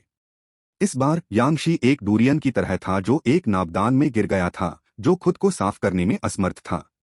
हालांकि सौभाग्य से इस समय मुरोंग जियुआन जुआन स्टोन संप्रदाय में मौजूद था। वहां पहुंचने के बाद वह पहली नजर में यांगशी को पहचान नहीं पाई। जब तक काले बालों वाले गोरिल्ला यांगशी ने इंसानी भाषा में बात नहीं की और जुआन स्टोन का यात्रा ताबीज नहीं निकाला, तब तक उसे यांगशी की पहचान नहीं हुई। मुरोंग जियुआन ने संप्रदाय के नेता से कुछ शब्द कहे, फिर यांगशी को सीधे ले गया। चारों बुजुर्ग पहले तो कुछ असंतुष्ट थे, लेकिन मुरोंग जियुआन के फाउंडेशन स्थापना चरण में 3 दानव साधकों से लगभग अकेले ही लड़ने और लगभग तीनों को मार डालने के कारनामे के बारे में सोचते हुए उन्होंने सोचा जियान के पास अपना तर्क होना चाहिए, और फिर वे तितर-बितर हो गए। हुश मुरोंग जियुआन के हाथ में बिजली चमक उठी और यांगशी के सिर पर 13 दानव उपकरण मानो अपने शत्रु से मिल रहे हों, तुरंत यांगशी के शरीर में वापस चले गए। 1 इंच भी हिलने की हिम्मत नहीं हुई। आपका सामना डिंग जेन से क्यों हुआ? यह रास्ते में एक संयोगवश मुलाकात थी। मुझे दानव पद से शिकार करते देख भाई डिंग झेन ने मेरी पहचान छिपाने और आत्मरक्षा के लिए मेरे दानव उपकरणों की मरम्मत में मदद की पेशकश की। और हाँ, जाते समय उन्होंने मुझे 6 द्वितीय श्रेणी के ताबीज भी दिए। ओह, आपको डिंग जेन की पहचान किसी को नहीं बतानी चाहिए, वह मेरा व्यक्ति है। यह कहने की आवश्यकता नहीं है कि मैं भी बड़ी बहन का ही व्यक्ति हूँ, उसी खेमे का। यांगशी को उत्सुकता से खंभे पर चढ़ते देख मुरोंग जियुआन ने कुछ और नहीं कहा। उसकी अभिव्यक्ति ठंडी और अलग थी, कोई भावनात्मक उतार चढ़ाव नहीं दिखा रही थी। बड़ी वरिष्ठ बहन, क्या वरिष्ठ भाई बाई ने सचमुच? उनकी कब्र पीछे पहाड़ पर है। अगर आपके पास अधूरे बॉन्ड हों तो आप उनसे मिलने जा सकते हैं। परिणाम जानने के बावजूद यांगशी ने फिर भी आशा की एक किरण पकड़े हुए पूछा, क्या होगा यदि सबसे बड़ी बहन की अमर तकनीक इतनी गहन हो कि वह उसकी आत्मा के एक कण को बचा सके? सास, आप जुआन स्टोन संप्रदाय में क्यों आए? अमर साधना संसाधनों के बदले में अपने यांग परिवार के आध्यात्मिक भोजन को बेचना। हम आगे बढ़ो। मुरोंग जियुआन ने सिर हिलाया। उसका शुद्ध सफेद और बेदाग सिर थोड़ा ऊपर की ओर झुका हुआ था। हालांकि वे बस एक हाथ की दूरी पर थे, वह किसी अमर प्राणी की तरह दूर और अलौकिक लग रही थी, और यांगशी को दूरी का हल्का सा एहसास हुआ। उसने अपने पास से एक नीली जेड अंगूठी निकाली। वरिष्ठ वरिष्ठ बहन, मेरे पास एक भंडारण रिंग है जिसमें मैं लाया हुआ आध्यात्मिक भोजन है, लेकिन मैं साधक नहीं हूँ और इसे खोल नहीं सकती। क्या आप कृपया मेरे लिए उसमें से सामग्री निकाल सकती हैं? यह वह भंडारण अंगूठी थी जिसका उपयोग बाई हेयू ने उसके लिए एक व्यूह रचना स्थापित करने के लिए किया था। चुकियाओ ने इसे यांगशी के लिए छोड़ दिया था, जिससे उसके दिवंगत वरिष्ठ भाई की सभी अंतिम इच्छाएं पूरी हो गईं। जियांग शियाओबाई इसे खोल सकती थी। अंदर जगह ज्यादा नहीं थी, लेकिन इस साल के 15,000 अनाज निवारण केक रखने के लिए काफी थी, वरना यांगशी को उन्हें जुआन स्टोन संप्रदाय तक पहुंचाने के लिए घोड़ा गाड़ी की जरूरत पड़ती, जिसमें बहुत ज्यादा समय लग जाता। ठीक है, मुरोंग जियुआन द्वारा इसे प्राप्त करने के बाद आध्यात्मिक शक्ति की एक हल्की सी हलचल ने वस्तुओं को बाहर निकाल लिया। अनाज परिहार केक के 15,000 बड़े करीने से व्यवस्थित पैकेट जमीन पर दिखाई दिए, साथ ही 2 बड़े बैरल भी। यांगशी ने 2 बड़े बैरल मुरोंग जियुआन के सामने रखे। ये कुछ विशेष उत्पाद हैं जो मैं आपकी सबसे बड़ी बहन के लिए लाया हूँ, ताकि वर्षों से आपकी देखभाल के लिए आपका धन्यवाद कर सकूं। 0 वोट 3 बचे मुरोंग जीवान द्वारा दिए गए थंडर तावीज के बिना यांगशी को संदेह था कि वह अपने दम पर जुआन स्टोन संप्रदाय तक पहुंच सकता है। प्रत्येक थंडर तावीज उसका जीवन रक्षक तुरुप का पत्ता था। ये सभी उत्पाद इस वर्ष विकसित किए गए हैं, जिनमें milk wafer biscuit, cranberry Snowflake crisps, योग पेस्ट्री, क्यूडो बिस्कुट शामिल हैं। गल्पिंग यांग शी को ऐसा लगा जैसे किसी ने लार निगलने की आवाज सुनी हो, लेकिन जब उसने ऊपर देखा तो सबसे बड़ी बहन के चेहरे पर अभी भी एक शांत और उदासीन भाव था। वह बस एक सहज व्यवहार के साथ थोड़ा सा सिर हिला रही थी। हम्मत, यह काफी विचारोत्तेजक है। यह जुआन स्टोन संप्रदाय का एक बाहरी शिष्य टोकन है। आज से आप थंडर पीक के एक पंजीकृत शिष्य हैं, और एक बार जब आप बाहरी शिष्यों के मामलों के केंद्र में अपनी पहचान संभाल लेते हैं तो आप जुआन स्टोन संप्रदाय के भीतर अधिकांश स्थानों पर जा सकते हैं। आपने अभी अभी द्वितीय श्रेणी का अमृत ग्रहण किया है। आप थंडर बॉडी रिफाइनिंग रूम में जाकर 1 महीने तक साधना कर सकते हैं, औषधि की शक्ति को आत्मसात कर सकते हैं और गड़गड़ाहट और बिजली की शक्ति से संपन्न हो सकते हैं। यह आपको भविष्य में दानव साधकों के विरुद्ध कुछ जीवन रक्षक क्षमताएं भी प्रदान करेगा। धन्यवाद वरिष्ठ बहन। यांगशी अंदर से बहुत खुश थे। अपने भ्रमण के दौरान उन्होंने पहले ही विभिन्न अविश्वसनीय अभ्यास कक्षों को देखा था, जिनमें से थंडर बॉडी रिफाइनिंग रूम उनके जैसे मार्शल कल्टीवेटर के लिए उपयुक्त था। मूलतः एक आगंतुक के रूप में उसे इसका उपयोग करने की अनुमति नहीं थी, और यहाँ तक कि स्पिरिट स्टोन्स भी इसे बदल नहीं सकते थे। अब मुरोंग जीवान ने उसे सीधे एक बाहरी शिष्य के रूप में ले लिया था, और अब वह सख्ती से प्रशिक्षण ले सकता था। अब जाओ, अगर तुम्हें कोई कठिनाई आए तो तुम मुझे थंडर स्टोन पर पा सकते हो। सबसे बड़ी बहन 2 बाल्टी मिठाई लेकर तेजी से चली गई। वह इतनी तेजी से चल रही थी मानो उसे कोई जरूरी काम हो। पुराने पूर्वज मुरोंग बहन सचमुच बहुत अच्छी हैं, सचमुच बहुत अच्छा है। यह और भी बेहतर होगा यदि वह यांग परिवार की बहू बन सके। प्रतिस्पर्धी न होना ही सब आपकी गलती है।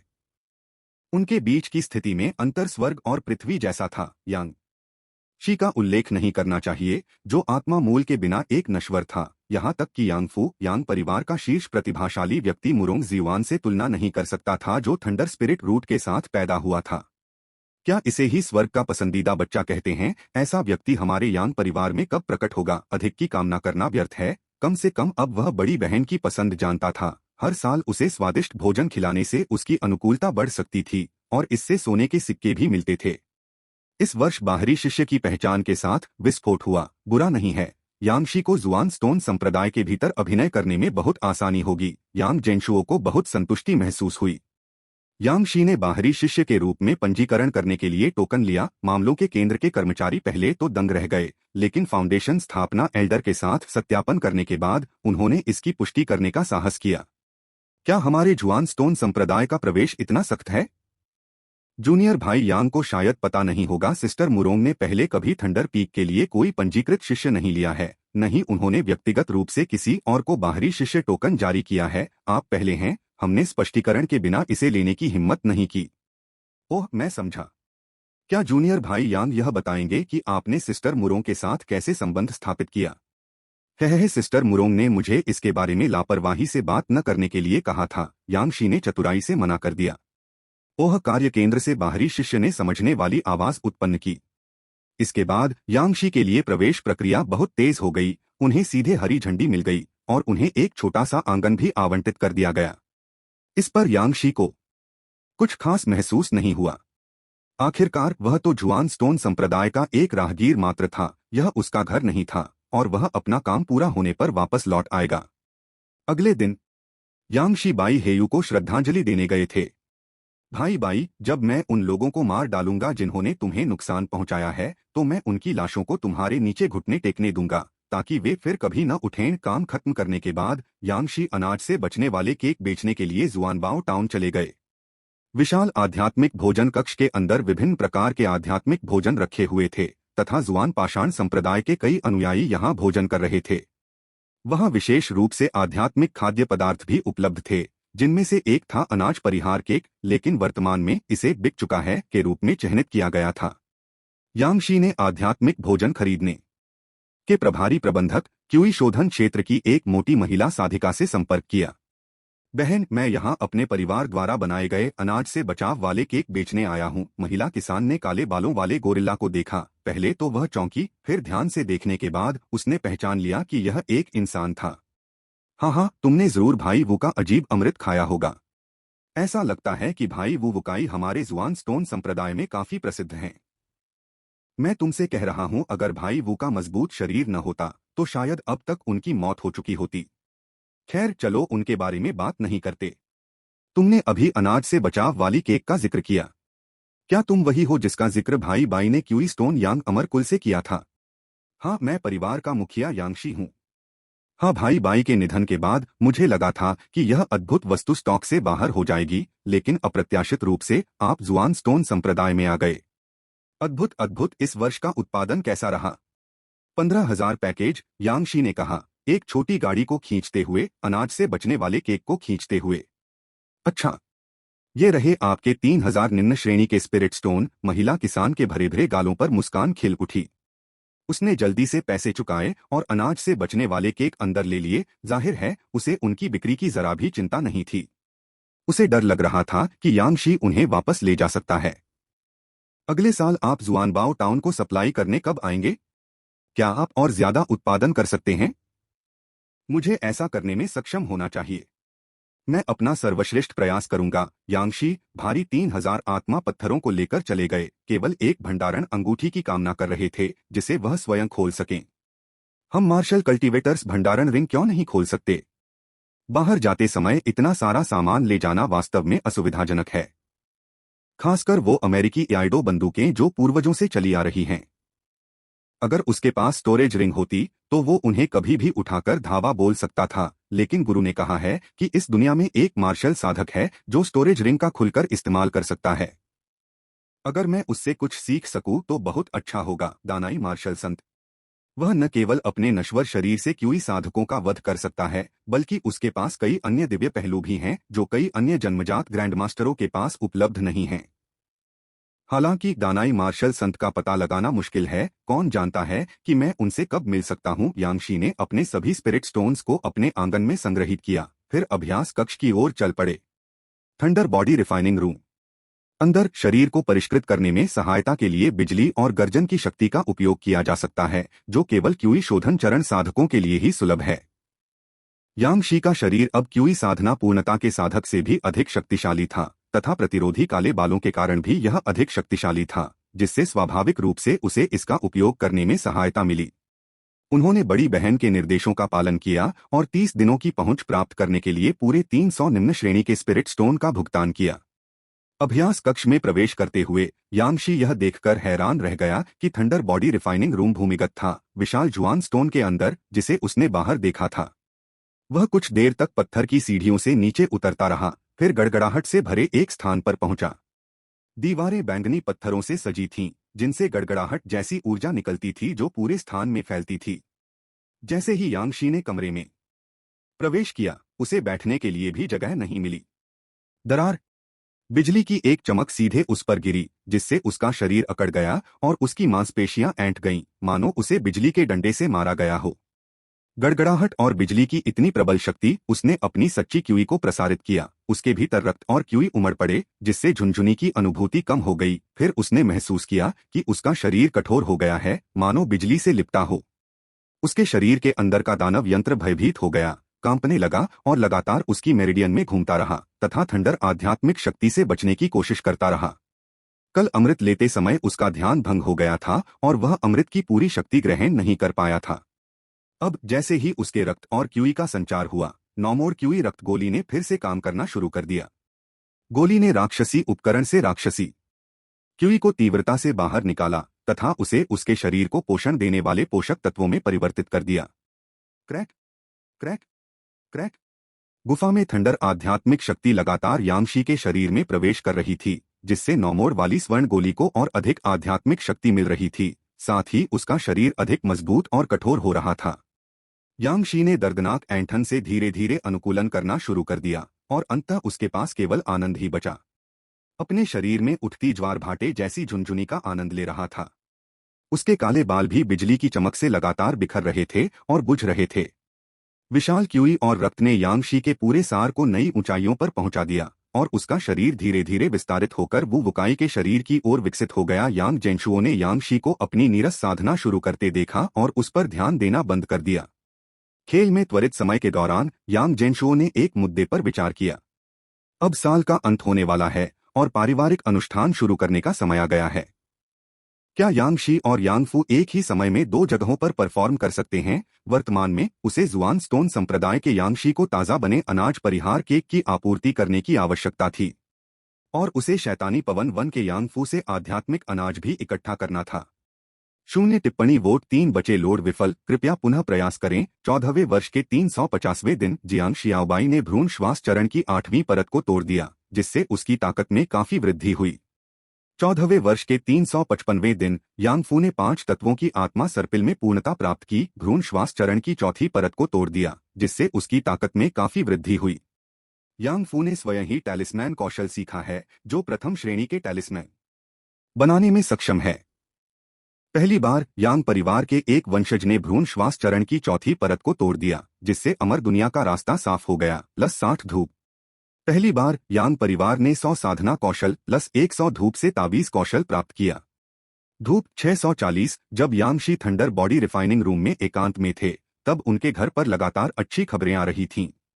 जियांग शियाओबाई और यांगफू, जो साधना के लिए स्पिरिट झील के पास चले गए थे, लगातार अपने क्षेत्रों में घुस गए। जियांग शियाओबाई अच्छा कर रहा था, लगातार और दृढ़ता से प्रगति कर रहा था। लकड़ी तत्व आत्मीयता ++ प्रतिभा और 5 तत्व आत्मा मोतियों से निर्मित 5 तत्व आत्मा एकत्रीकरण सरणी की सहायता से 5 आत्मा जड़ों के साथ अन्य ढीले साधकों की तुलना में तेजी से यांग गेनशुओ यांगफू से आश्चर्यचकित थे। यह बच्चा अविश्वसनीय था। एक साथ साधना करते हुए ताबीज बनाना, साधना में 5 गुना कठिनाई की चुनौती का सामना करते हुए उन्होंने धीरे धीरे 5 तत्वों के हस्तांतरण कौशल में महारत हासिल कर ली। यांगफू धूप कमाने में वाकई माहिर है। हाल ही में यांग परिवार की धूप अच्छी तरह से बनी हुई है। जियाओबाई अच्छा काम करती रहे और जब यांगशी वापस आ जाए तो हम एक और बच्चा पैदा करेंगे। हर कुछ दिनों में यांग जेनशुओ ने यांगफू के लिए एक आशीर्वाद आत्मा एकत्र करने की पहल की, जिससे उसकी साधना की गति को बढ़ावा मिला, जो वर्तमान में अच्छी तरह से कायम थी। मैंने अभी 160 धूप दी हैं, जो अगले 80 दिनों तक चलनी चाहिए। इस समय यांगफू ने ग्रे वुल्फ ब्रश नीचे रख दिया और अपने द्वारा बनाए गए प्रथम श्रेणी के ताबीजों के ढेर को देखने लगा। मैंने फर्स्ट ग्रेड ताबीज में पूरी तरह महारत हासिल कर ली है, बस मेरे मंत्रों की सूची में थोड़ी कमी है। मुझे आश्चर्य है कि मैं कब कुछ और सीख पाऊंगा। यह देखो, यांगफू न केवल अत्यधिक प्रतिभाशाली हैं, बल्कि सीखने के लिए भी उत्सुक हैं। यांग जेनशुओ की आंखों में आंसू आ गए। तो किसी और के परिवार का बच्चा मौजूद है। बचपन में ऐसे व्यक्ति से हारना कोई शर्म की बात नहीं है। तुलनात्मक रूप से यांग फुशुओ मिट्टी से खेल रहा था। उसने मिट्टी का एक चूल्हा बनाया था और उसमें लकड़ियां भर दी थीं। भाई भाई जलो जलो। स्नैप। गंदे हाथों से यांग फुशुओ ने आग जलाने के लिए यांगफू को पकड़ लिया। यांगफू ने अपने छोटे भाई के सिर पर थपथपाया। खेलते समय आपको सावधान रहना चाहिए, ध्यान रखें कि आप जल न जाएं। स्नैप। यांगफू ने एक जादुई फार्मूला निकाला और उसके हाथ से एक तेज लौ निकली, जिससे मिट्टी का चूल्हा जल उठा। जल जल जल। यांग फुशुओ ने उत्साह से अपने हाथ से बने मिट्टी के गोले उसमें फेंके, जो चटकने की आवाज के साथ फट गए। जियांग शियाओबाई ने अपने शरारती छोटे बेटे की ओर देखा और असहाय होकर कहा, शोअर, अकेले जाकर खेलो, अपने भाई की साधना में बाधा मत डालो। स्नैप। पूजी द्वारा दास को कोड़े मारने की आवाज के बीच पूरा परिवार खुशी से एकजुट था। एक वर्ष में 360 दिन यांगशी एकांत से उभरता है। गड़गड़ाहट के साथ सभी राक्षसी क्यूई को दूर करता है। क्यूई रक्त के साथ एकांतवास में जाने से पहले यांगशी की लंबाई 177 सेंटीमीटर थी, लेकिन एक महीने के भीतर ही उनकी लंबाई 183 सेंटीमीटर हो गई और वे और अधिक मजबूत हो गए। उसके शरीर के बाल झड़ गए, जिससे वह पूरी तरह से एक ताकतवर मांसपेशी वाले व्यक्ति में बदल गया। उसका पूरा शरीर दुगुना शक्तिशाली हो गया था। यदि पहले वह अन्य जन्मजात मास्टर्स पर विजय प्राप्त कर सकता था, तो अब अपनी दोगुनी शारीरिक स्थिति के साथ वह उन साधारण जन्मजात मास्टर्स को मिनटों में नष्ट कर सकता था। मुझे आश्चर्य है कि अब कौन अधिक शक्तिशाली है, मैं या मेरा स्वामी। यांगशी ने अपनी मुट्ठी भींच ली। बढ़ती हुई शक्ति को महसूस करते हुए आत्मविश्वास से भर गया। अपनी वर्तमान शारीरिक संरचना के साथ क्यूई साधना के प्रथम और द्वितीय स्तर पर दानव साधकों का सामना करते हुए वह अमेरिकी एआईडो का उपयोग किए बिना भी उन्हें परास्त कर सकता था। वह जियांग पिची, जिसे मारने के लिए उसने पहले संघर्ष किया था, अब वह उसे कुछ ही मुक्कों से घुटने टेकने पर मजबूर कर सकता था। पृथ्वी पूजन अमर तकनीक संबंध मंत्र के बारे में क्या ख्याल है? मैं अपने शरीर से 3 पृथ्वी कठपुतलियों के प्रहार सह लूंगा। तुम्हारी आध्यात्मिक शक्ति का संचार रोकने के लिए 2 घूंसे। तुम्हारी पृथ्वी भुजा काटने के लिए 1 तलवार। Fancy tricks. तो एक जन्मजात मास्टर का शरीर इतना मजबूत हो सकता है। इस क्षण यांगशी को कुछ हद तक समझ में आया कि मार्शल संत दानाई अमर साधना जगत में इतने पूजनीय क्यों हैं। अगर वह सचमुच अपने शरीर को और भी भयानक स्तर तक बढ़ा सकता तो उसके लिए वेची शोधन चरण साधक उससे ज्यादा कुछ नहीं होते। यांग जेनशुओ ने यांगशी को भयंकर चमक के साथ चमकते हुए देखा। उसकी त्वचा कांस्य रंग में ढली हुई थी, जो प्राचीन ग्रीस के एक दिव्य जनरल की तरह दिख रही थी। उसने वास्तव में अपने शरीर को इतना मजबूत बना लिया है। इस महीने के दौरान वह ईश्वरीय दृष्टिकोण से देख सकता था कि यांगशी के शरीर में क्या हो रहा था। प्रथम श्रेणी का अमृत वज्र अटूट गोली और द्वितीय श्रेणी का अमृत नौमोर क्यूई रक्त गोली विशुद्ध रूप से शरीर को मजबूत करते हुए यांगशी को एक विशाल बाहरी शक्ति से भर दिया। कुंजी यह थी, नौमोर क्यूई रक्त गोली ने यांगशी के शरीर के अंदर 13 दानव उपकरणों के साथ रासायनिक रूप से प्रतिक्रिया की, सीधे राक्षसी क्यूई को बाहर निकाला और क्यूई रक्त में परिवर्तित कर दिया। वह नहीं जानता था कि उस राक्षसी क्यूई को इकट्ठा करने के लिए कितने लोगों का वध किया गया था, जिसका आधे से अधिक सा यांगशी ने अवशोषित कर लिया था, जो दशकों की कठिन साधना के बराबर था। इसके अलावा जुआन स्टोन सेक्ट के थंडर बॉडी रिफाइनिंग रूम के साथ ऐसा लगता था जैसे कि यह उनके जैसे मार्शल साधकों के लिए कस्टम निर्मित किया गया था। थंडर ने शरीर को परिष्कृत करने और राक्षसी क्यूई को शुद्ध करने के लिए अमृत की सहायता की, जिससे सभी प्रभाव दूसरे स्तर तक बढ़ गए। इसने नौमोर वाली क्यूई रक्त गोली को, जो मूल रूप से द्वितीय श्रेणी का अमृत था, यांगशी के लिए तृतीय श्रेणी की अमर गोली के समान प्रभावी बना दिया। 1 महीने में ऐसा लगा जैसे उसका पुनर्जन्म हो गया हो। मैं सचमुच अच्छा खाना खाना चाहता हूँ। यांगशी 1 महीने से अनाज से बचने वाले केक खा रहा था। अब तक उसके मुंह में एक पक्षी का हल्का सा स्वाद आ रहा था। अभ्यास कक्ष से बाहर आने के बाद वह सीधे आध्यात्मिक भोजन कक्ष में गया और वहां जमकर भोजन किया। 5 आत्मापूंछ वाले मुर्गे खाए। उसके बाद उसे फिर से जीवित महसूस हुआ। मैं 1 महीने से जुआन स्टोन सेक्ट में हूँ। अब गंभीर होने का समय आ गया है। जुआन स्टोन संप्रदाय में आने के उनके केवल 2 उद्देश्य थे, बेचना और खरीदना। अनाज परिहार केक पहले ही बिक चुके थे। अब उसे यांग परिवार के लिए अमर खेती की सामग्री खरीदनी थी। यांगशी ने प्रस्थान से पहले बनाई गई सूची निकाली। सूची में सबसे ऊपर अग्नि तत्व संवर्धन तकनीक थी, जिसे कम से कम आधार स्थापना चरण तक विकसित किया जा सकता था। महान पूर्वज ने कहा कि शुओर एक कीमिया संत शरीर और एक प्रमुख अग्नि आत्मा जड़ के साथ पैदा हुआ था। वह उसके लिए सबसे अच्छी अग्नि तत्व साधना तकनीक चुनना चाहता था। यांग परिवार के भंडार में अग्नि तत्व साधना तकनीकें नहीं थीं, और हाल के वर्षों में दानव साधकों द्वारा उत्पन्न उपद्रवों के कारण मुक्त साधना बाजार में अच्छी वस्तुओं की कमी हो गई थी। यांगशी को अग्नि तत्व साधना तकनीक नहीं मिली थी।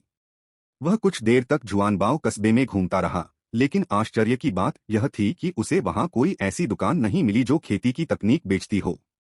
उन्होंने एक बाहरी शिष्य से पूछा, जो हैरान था। आप साधना तकनीकों के लिए शास्त्र संग्रहण मंडप में जाइए। आप जुआनबाओ नगर में क्या कर रहे हैं? क्या आपको अभी भी अभ्यास सामग्री खरीदने की जरूरत है? प्रत्येक बाहरी शिष्य एक साधना तकनीक चुन सकता है। ओह, मैं समझ गया। धन्यवाद वरिष्ठ भाई। यांगशी कार्यशाला की मानसिकता में फंस गए थे। उनका मानना था कि हर चीज के लिए खरीद बिक्री की आवश्यकता होती है। लेकिन अब वह जुआन स्टोन संप्रदाय का एक बाहरी शिष्य था और उसके पास प्रवेश स्तर का आशीर्वाद था। यांगशी सीधे जुआन स्टोन संप्रदाय के धर्मग्रंथ भंडारण मंडप की ओर बढ़े, जहां द्वारपाल ने उनके बाहरी शिष्य टोकन की जांच की। बाहरी शिष्य केवल एक ही साधना तकनीक चुन सकते हैं। सुनिश्चित करें कि आप इसे अपनाने से पहले अच्छी तरह से निर्णय ले लें। समझा। शास्त्र भंडारण मंडप एक विशाल मंडप था जो साधना तकनीकों की विभिन्न बांस की पट्टियों से भरा हुआ था। 5 तत्वों द्वारा संगठित, इसमें 6 परतें थीं, जिनमें से प्रत्येक में सोना, लकड़ी, पानी, आग और पृथ्वी शामिल थे, और कुछ विशेष खेती तकनीकें सबसे ऊपरी परत पर रखी गई थीं। जब यांग जेनशुओ ने विशेष साधना तकनीक के बारे में सुना तो उसकी आंखें चमक उठीं। वे 4 शब्द लगभग एक अच्छा सौदा खोजने के बराबर थे। उन्होंने यांगशी को शीर्ष 6ठी परत से शुरू करने का निर्देश दिया। यांगशी के साथ एक दौर के बाद यांग जेनशुओ का दिमाग फूलने लगा, क्योंकि उसे एक तथ्य का एहसास हुआ। विशेष शक्तिशाली विशेष साधना तकनीकें अधिक सरलता से निर्देशित पंचतत्व साधना तकनीकों से भिन्न थीं तथा मुख्य रूप से विशिष्ट संरचना वाले साधकों के लिए उपयुक्त थीं। उदाहरण के लिए 5 तत्व स्थानांतरण कौशल जो उन्होंने मियाओ परिवार के एक व्यक्ति पर पाया था, उसे भी यहाँ दर्ज किया गया था। तकनीकों का यह सेट यांग फू के कौशल के लिए भी एकदम उपयुक्त था। और स्पष्ट रूप से यांग फुशुओ इतना विशेष नहीं था, वह केवल एक साधारण जन्मजात कीमिया संत शरीर था। साधना तकनीकों के अग्नि अनुभाग में यांग जेनशुओ ने चयन करने में आधा दिन बिताया और अंततः यांग फुशुओ के लिए एक साधना तकनीक चुनी। धधकते सूर्य पिघलने की तकनीक। साधना के दौरान लगातार सूर्य की कल्पना करें, अपने शरीर के भीतर सूर्य अग्नि तत्व की एक झलक के साथ अग्नि आध्यात्मिक ऊर्जा का संचार करें, सच्ची अग्नि के साथ हर चीज को चरम तक परिष्कृत करें। इसमें बुनियादी कीमिया और बुनियादी कलाकृति शोधन मैनुअल शामिल है। 3 बुनियादी मंत्र के साथ आता है। धधकते सूर्य पिघलने की तकनीक, अग्नि नियंत्रण कौशल, ज्वाला आत्मा। यह साधना तकनीक पूरी तरह से कीमिया अग्नि साधकों के साथ संरेखित थी। विशेष रूप से इसमें कीमिया और कलाकृतियों के शोधन की बुनियादी व्याख्याएं शामिल थीं, जो कीमिया दांव में नए लोगों के लिए बहुत उपयुक्त थीं। यह यांग परिवार के लिए महत्वपूर्ण थी। आखिरकार यांग परिवार के लिए कीमिया का मार्ग अभी भी अज्ञात क्षेत्र था और क्यूई शोधन क्षेत्र में अग्नि तत्व कीमिया मास्टर्स को शायद ही कभी ढीले खेती बाजारों में देखा जाता था। या यूं कहें कि अल्केमिस्ट बनने के बाद कोई भी व्यक्ति ऐसे निम्नस्तरीय लूज कल्टीवेशन मार्केट में नहीं जाएगा। साधना तकनीक का नामस्रोत मंत्र, ज्वलंत सूर्य पिघलने की तकनीक का उद्देश्य सीधे तौर पर कीमिया और कलाकृतियों के शोधन को बढ़ाना था। यह मूल रूप से यांग फुशुओ के लिए मार्ग निर्धारित कर रहा था ताकि वह प्रतिबद्ध कीमिया साधना के मार्ग का अनुसरण कर सके। इन तकनीकों को फाउंडेशन स्थापना चरण तक विकसित किया जा सकता है। महान पूर्वज द्वारा किए गए चुनाव पर यांगशी को कोई आपत्ति नहीं थी। वह अमर साधना पथ के बारे में बहुत कम जानता था। धर्मग्रंथ भंडारण मंडप के रक्षक ने जब यांगशी द्वारा चुनी गई तकनीक को देखा तो वह हंस पड़े। क्या आप अग्नि तत्व कीमिया दाओ की खेती करने का इरादा रखते हैं? हाँ, यह सही है। मैंने आपके जैसे कई बाहरी शिष्यों को देखा है। यह धधकते सूर्य पिघलने की तकनीक पूरे शास्त्र भंडारण मंडप में सबसे अधिक चुनी गई साधना तकनीक है। सच में यांगशी ने सोचा था कि उनके महान पूर्वज की अंतर्दृष्टि अद्वितीय होगी। यांग गेंशुओ अपनी नाक को छूने से खुद को रोक नहीं सका। मुख्यधारा का अनुसरण करना बुरा नहीं है, कम से कम इससे यह साबित होता है कि अधिकांश लोग इस तकनीक के मूल्य को पहचानते हैं। यदि उन्हें कोई अच्छा सौदा नहीं मिल पाता तो कुछ उपयोगी चीज चुनना ठीक रहता। द्वारपाल हंसा और बोला, तुम नए लोग केवल एक पक्ष को जानते हो, दूसरे को नहीं। हर कोई जानता है कि कीमिया साधना 100 कौशलों में उच्चस्तरीय कौशलों में से एक है और साधक कीमिया के माध्यम से हर साल अच्छी मात्रा में आत्मा पत्थर कमा सकते हैं। लेकिन क्या पर? शून्य टिप्पणी वोट 3 बचे। द्वारपाल के चेहरे पर अथाह गहराई थी। हालांकि कीमिया दांव के मार्ग में प्रवेश करने के लिए व्यक्ति को भ्रूण श्वास की 10वीं परत में अपने भीतर जन्मजात अग्नि आध्यात्मिक ऊर्जा की एक धारा को परिष्कृत करना होगा और क्यूई शोधन क्षेत्र में आगे बढ़ना होगा, उन्होंने कहा। यांगशी ने सिर हिलाया। मुझे इसकी जानकारी है। क्या पंचतत्व साधना तकनीक में भी क्यूई शोधन क्षेत्र में आगे बढ़ने के लिए सहज आध्यात्मिक ऊर्जा के एक तंतु को परिष्कृत करना आवश्यक नहीं है? लेकिन क्या आप जानते हैं कि यह सहज अग्नि आध्यात्मिक ऊर्जा कहाँ मिलेगी? मैंने जुआनबाओ टाउन में कुछ बिकते हुए देखा। हाँ, लगता है आपने पंचतत्वों की सहज आध्यात्मिक ऊर्जा की कीमत नहीं देखी। दानाई राजवंश की विशाल भूमि में लकड़ी प्रचुर मात्रा में है और अग्नि दुर्लभ है। सहज काष्ठ आध्यात्मिक ऊर्जा प्रचुर मात्रा में है और एक ही प्रांत में कई आध्यात्मिक भूमियां हैं जहां से इसे एकत्रित किया जा सकता है। हालांकि सहज अग्नि आध्यात्मिक ऊर्जा अत्यंत दुर्लभ है। अधिकांश को अन्य राजवंशों के साधकों से व्यापार करना पड़ता है और चूंकि अधिकांश साधक अग्नि कौशल साधना करना चाहते हैं, स्वाभाविक अग्नि आध्यात्मिक ऊर्जा की कीमत महंगी है। बूढ़े द्वारपाल ने यांगशी को पकड़ते हुए देखा और उसे समझाना जारी रखा। ठीक है, जन्मजात लकड़ी आध्यात्मिक ऊर्जा की एक स्ट्रैंड की कीमत केवल 800 निम्न श्रेणी के स्पिरिट स्टोन्स है, जबकि जन्मजात अग्नि आध्यात्मिक ऊर्जा की एक स्ट्रैंड अब 4000 निम्न श्रेणी के स्पिरिट स्टोन्स तक बढ़ गई है। बस गणना करें कि भ्रूण श्वास चरण से क्यूई शोधन चरण तक आपको बचत करने में कितना समय लगेगा और उन 4000 निम्न श्रेणी के स्पिरिट स्टोन्स को वापस अर्जित करने के लिए आपको प्रथम श्रेणी के अमृत के कितने बैच बनाने की आवश्यकता होगी। मैं यह नहीं देख सकता कि इतने सारे शिष्य भीड़ का आंख मूंदकर अनुसरण कर रहे हैं और अग्नि तत्व को चुन रहे हैं। यदि आपकी अन्य आत्मा जड़ें अच्छी हैं तो मैं आपको सलाह देता हूं कि आप इस पर फिर से विचार करें। मैं समझ गया, यांगशी ने सिर हिलाया। हम जाकर फिर से देख लो, बूढ़े द्वारपाल ने संतुष्ट होकर एक अन्य युवा साधक को समझाया जो आंख मूंदकर भीड़ का अनुसरण कर रहा था और पुण्य का एक और उत्तम दिन चिह्नित कर रहा था। कृपया मेरे लिए इस साधना तकनीक की नकल करें। बूढ़े दरबान ने यांगशी को घूरा। अरे यार, मेरी सारी बातें तुझ पर बेकार गईं। मैं आपके अच्छे इरादों को समझता हूँ एल्डर, लेकिन सच कहूँ तो मेरी अग्नि आत्मा की जड़ काफी ज्यादा प्रमुख है। मैं आपकी मुसीबत मोल ले रहा हूँ एल्डर। अगर ऐसा है तो आपको और अधिक संप्रदाय कार्य करने चाहिए, यह देखते हुए कि आध्यात्मिक मूल प्रतिभा एक बाधा थी। पुराने द्वारपाल के लिए आगे सलाह देना आसान नहीं था, क्योंकि प्राथमिक कारक यह निर्धारित करता है कि कोई व्यक्ति कितनी दूर तक साधना कर सकता है, वह उसका आध्यात्मिक मूल है।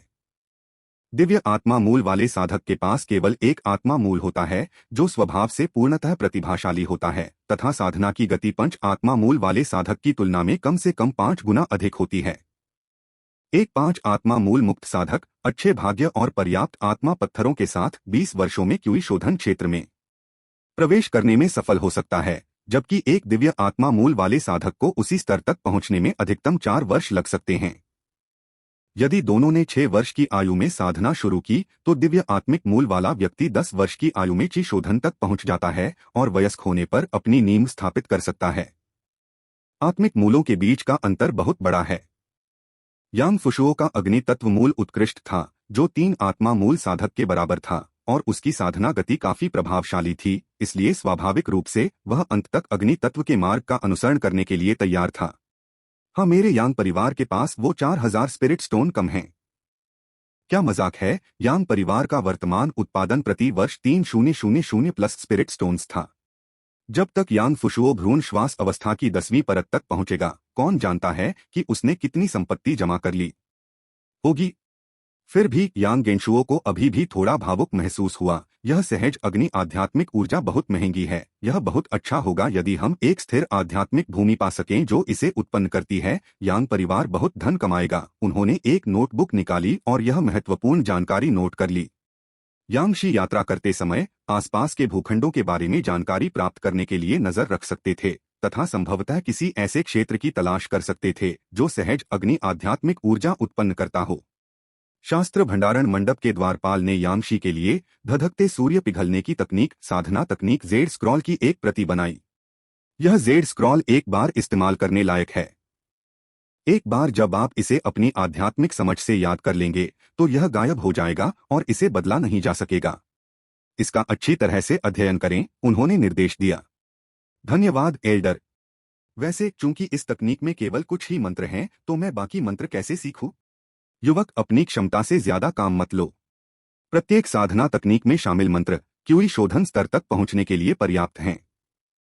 अगर तब तक तुम्हारी उम्र ज्यादा नहीं हुई है तो तुम्हें आंतरिक संप्रदाय में ले जाया जा सकता है, जहां एक गुरु तुम्हें नए मंत्र सिखाएगा, उन्होंने सलाह दी। क्या मंत्रों के लिए विशेष जेड स्क्रॉल नहीं है? साधना तकनीक में सभी बुनियादी मंत्र शामिल हैं, लेकिन असली उच्चस्तरीय जादू हमेशा व्यक्तिगत निर्देश के माध्यम से सिखाया जाता है। आप इन्हें सीखने के लिए क्यूई शोधन क्षेत्र तक पहुंचने तक प्रतीक्षा कर सकते हैं, उन्होंने समझाया। ठीक है, मैं विदा लेता हूं। बड़े यांगशी सम्मानपूर्वक साधना तकनीक जेड स्क्रॉल लेकर चले गए। यद्यपि उसने नए मंत्र नहीं सीखे थे, फिर भी यांगशी ने पहले ही बहुत कुछ हासिल कर लिया था। सोचिए, मैं अपना सबसे बड़ा लक्ष्य इतनी आसानी से हासिल कर सकता हूं। मेरे आगमन के बाद मैंने केवल 305 स्पिरिट स्टोन खर्च किए हैं और अभी भी खरीदारी के लिए 3300 स्पिरिट स्टोन हैं। उन्होंने थंडर बॉडी रिफाइनिंग रूम में 1 महीने के लिए 300 स्पिरिट स्टोन्स का आदान प्रदान किया और इनाम के रूप में 5 स्पिरिट स्टोन्स के बदले में खुद को कुछ बढ़िया स्पिरिट फूड दिया। इन खर्चों में तो वह आत्मा पत्थर भी समाप्त नहीं हुए थे जो उसने यहाँ आने के दौरान दानव साधकों का शिकार करके कमाए थे। इसके अलावा वह घर से लाए गए 200 निम्न श्रेणी के स्पिरिट स्टोन्स के बावजूद भी काफी अमीर था। वह सीधे खरीदारी करने के लिए जुआनबाओ टाउन चला गया। वह एक सूची लेकर आया जिसमें कुछ अन्य वस्तुएं भी शामिल थीं जिन्हें खरीदा जा सकता था। सारणी, अमृत, जादुई कलाकृतियां, आत्मिक जानवर, कुछ भी उपयोगी खरीदे। इस बार वह निश्चित रूप से आत्मा पत्थर को नहीं ले जाने वाला था। उन्होंने पुरानी पैतृक कहावत को उद्धृत करते हुए कहा, जुआन स्टोन संप्रदाय में कमाओ, जुआन स्टोन संप्रदाय में खर्च करो, घर ले जाने के लिए एक भी नहीं। जुआनबाओ टाउन के व्यू मंडप में यांगशी ने अभी कुछ व्यूहों को देखा ही था कि तभी उसकी मुलाकात एक परिचित व्यक्ति से हुई जिसका नाम था सीनियर सिस्टर चुकियाओ। आप किंगशी काउंटी के यांग परिवार से हैं? चुकियाओ ने यांगशी के लंबे कद को देखते हुए महसूस किया कि वह परिचित लग रहा था, लेकिन वह पूरी तरह से आश्वस्त नहीं था। सीनियर सिस्टर चू, मैं यांगशी हूँ। अरे हाँ हाँ हाँ, यांगशी, मैंने तुम्हारे परिवार के लिए 6 महीने पहले एक व्यूह रचना की थी। तुम जुआन स्टोन सेक्ट में कैसे पहुंच गए? चुकियाओ को बहुत आश्चर्य हुआ क्योंकि वर्तमान परिस्थितियों को देखते हुए एक जन्मजात गुरु के लिए किंशी काउंटी से जुआन स्टोन संप्रदाय तक 1000 मील से अधिक सुरक्षित यात्रा करना अविश्वसनीय था। मैं मार्गदर्शन लेने आया हूं, उसने अपना बाहरी शिष्य चिन्ह दिखाया। लेमिंग पीक सीनियर सिस्टर मुरोंग का वंश। क्या आप में किसी आत्मिक मूल की कमी नहीं थी? आप लेमिंग पीक वंश की बाह्य शिष्या कैसे बनी?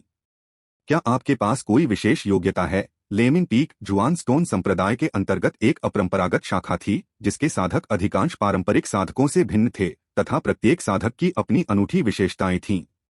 उदाहरण के लिए मुरोंग जीवान के पास थंडर स्पिरिट रूप था, वो वुकाई एक मांसपेशीयुक्त कीमियागर था और कई अन्य असाधारण साधक थे। विशेष योग्यताएं।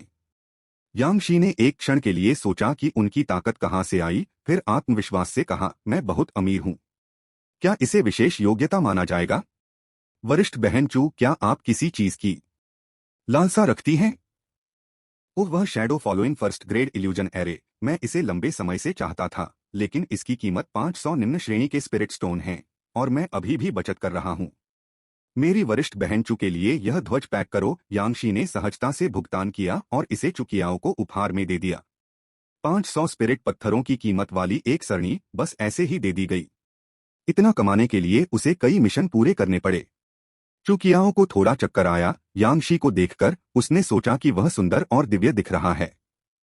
जूनियर भाई यांग, आपकी विशेष क्षमता वास्तव में असाधारण है, यांगशी ने हंसते हुए कहा। आखिरकार मैं लीमिंग पीक का शिष्य हूँ, मैं हमारी महान वरिष्ठ बहन को निराश नहीं कर सकता। इस समय चुकियाओ की नज़र में यांगशी की छवि एक प्रांतीय मार्शल कलाकार से एक धनी उदार कनिष्ठ भाई में बदल गई थी।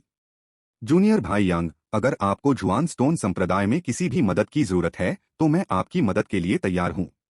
धन्यवाद वरिष्ठ बहन चू, मेरे पास कुछ काम है। यदि आप भविष्य में किंशी काउंटी से गुजरे तो क्या आप मेरे बच्चे को 1 या 2 उच्च श्रेणी के मंत्र सिखा सकती हैं? कोई बात नहीं, मैं आकर तुम्हें ढूंढ लूंगा। चुकियाओ सरणी के साथ चला गया और यांगशी 500 निम्न श्रेणी के स्पिरिट पत्थरों को लेकर परेशान नहीं था। बस उसके द्वारा संभावित रूप से 3000 स्पिरिट पत्थरों की कीमत वाली दूसरी श्रेणी की सरणी लाना ही खर्च के लायक था। इसके अलावा जुआन पाषाण संप्रदाय में चुकियाओ जैसे भरोसेमंद साधकों के साथ संबंध विकसित करना आवश्यक था। भविष्य में वह बाई हेयू की अगली उत्तराधिकारी बन सकती है।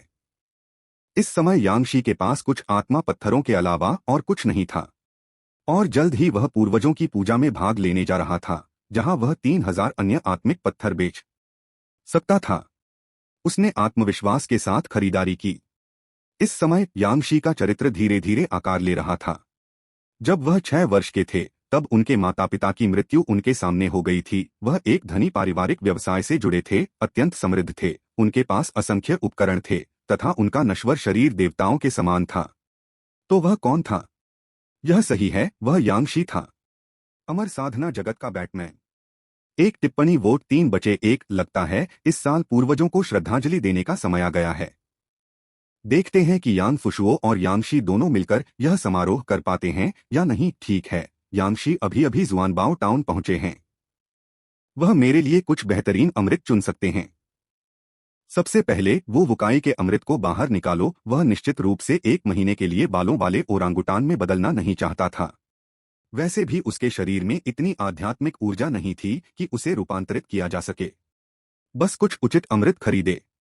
यांग जेनशुओ को लगा कि इस खेल को खेलने का सबसे सुखद सा गोलियां खाना था। एक दिन भी अनुपस्थित रहने से उसे असहज महसूस होने लगा। पिछले कुछ दिनों में उन्होंने सभी प्रकार की जीवन शक्ति की खुराक ली थी और वे ऊर्जा से भरपूर महसूस कर रहे थे, बैल की तरह मजबूत। सड़क पर चलते हुए वह लगभग बिजली के खंभों से सिर टकराना चाहता था। हालांकि इससे एक अजीबोगरीब समस्या भी पैदा हो गई। हर बार जब लिन यू खाना बनाने आता तो उसकी जींस का गोल पिछला सा उसकी तरफ मुड़ जाता, जिससे उसे बहुत शर्मिंदगी होती। हाल ही में यांग जेनशुओ को हमेशा झुककर खाने के लिए मजबूर होना पड़ा। कोई विकल्प नहीं था, वह बहुत उत्तेजित था। पिछली बार जब वह संयुक्त राज्य अमेरिका गए थे तो उन्होंने कुछ हट्टे-कट्टे लोगों को सबक सिखाया था और यांग जेनशुओ को अपने शरीर की क्षमताओं के बारे में बुनियादी जानकारी दी थी। उन्होंने सोचा, शारीरिक क्षमता के संदर्भ में मैं अब 300 पाउंड के मुक्केबाज से कहीं अधिक मजबूत हूँ, संभवतः मानव क्षमता के शिखर के करीब हूँ। द्वितीय श्रेणी की अमर गोलियां भयंकर होती हैं, इनका प्रभाव तुरंत दिखाई देता है। लेकिन जुआन पाषाण संप्रदाय शरीर शोधन में विशेषज्ञ नहीं है, वे जादू का मार्ग अपनाते हैं। केवल वो वुकाई, एक अनोखे कीमियागर, के पास ही शरीर शोधन के अमृत हैं। यांगशी ने पहले ही अमृत औषधि कक्ष की जांच कर ली थी, लेकिन वास्तव में उन्हें कोई मार्शल कल्टीवेटर अमृत नहीं मिला। हालांकि एक प्रथम श्रेणी का अमृत था जो कुछ उपयोगी हो सकता था। जीवन विस्तार गोली प्रथम श्रेणी अमृत, इसके सेवन से शरीर में वृद्धि हो सकती है तथा जीवनकाल 5 वर्ष तक बढ़ सकता है। इसका सेवन जीवन में केवल एक बार ही किया जा सकता है। 5 साल तक जीवन बढ़ाने वाले अमृत 50 निम्न श्रेणी के स्पिरिट स्टोन के बदले बेचे गए, जिसे यांग जेनशुओ ने काफी मूल्यवान समझा। कल्टीवेटर्स के लिए यहां तक कि 5 साल की जीवन अवधि भी काफी कठिन है, इसलिए केवल पहली गोली ही उपयोगी होने के बावजूद इसकी कीमत ऊंची बनी हुई है, और यह अस्थि मज्जा सफाई गोली से दोगुनी से भी अधिक महंगी है।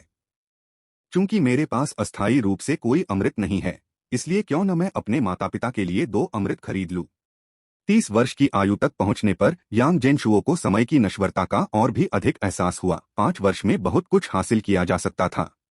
उसका लक्ष्य अमरता प्राप्त करना था, लेकिन बाई हेयू जैसी प्रतिभाएं भी मर जाएंगी। यांगशी की उस खतरनाक दुनिया में यांग परिवार अधिक ऊंचाइयों तक पहुंच पाएगा या नहीं, यह कुछ हद तक क्यूई फॉर्च्यून पर निर्भर करता था। अतः ऐसी जीवन वृद्धि करने वाली दवा के सामने आने पर उन्होंने निर्णय लिया कि जब भी संभव हो वे पहले उसे ही खरीद लेंगे। यांगशी को खुद को दिखाने से पहले यांग जेनशुओ के मन में एक विचार आया। 5 साल का जीवन काल, कोई इसे खरीदने के लिए कितना खर्च करने को तैयार होगा। विचार करने पर यांग जेनशुओ ने यांगशी को 4 जीवन विस्तार गोलियां खरीदने के लिए कहा। उन्होंने केवल 200 स्पिरिट स्टोन का उपयोग किया, बाकी को यांग परिवार के विकास के लिए छोड़ दिया। मैं 2 जीवन विस्तार गोलियां रखूंगा, उपयोगी हो सकती हैं। इस वर्ष के प्रसाद की व्यवस्था के साथ यांगशी ने अपना दिन जुआनबाओ शहर में बिताया, अवलोकन किया, सुना और अन्य साधकों से परामर्श भी किया। यहाँ बहुत सारे खजाने थे, उसे सावधानी से चुनाव करने की जरूरत थी। पलक झपकते ही पूर्वजों को श्रद्धांजलि देने का समय आ गया। यांगशी एक बाहरी शिष्य के रूप में अपने आंगन में लौट आए, पैतृक आध्यात्मिक पद की स्थापना की और अनुष्ठान शुरू किया।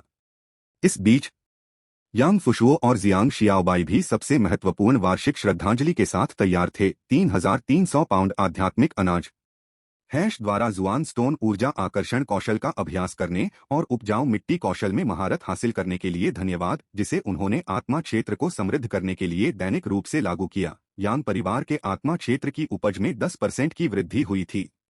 जियांग शियाओबाई भी इस मंत्र को जानती थी, लेकिन उसने सभी चीजों के विकास कौशल और आध्यात्मिक वर्षा कौशल पर ध्यान केंद्रित किया और मिट्टी को समृद्ध करने के लिए उसके पास कोई ऊर्जा नहीं बची थी।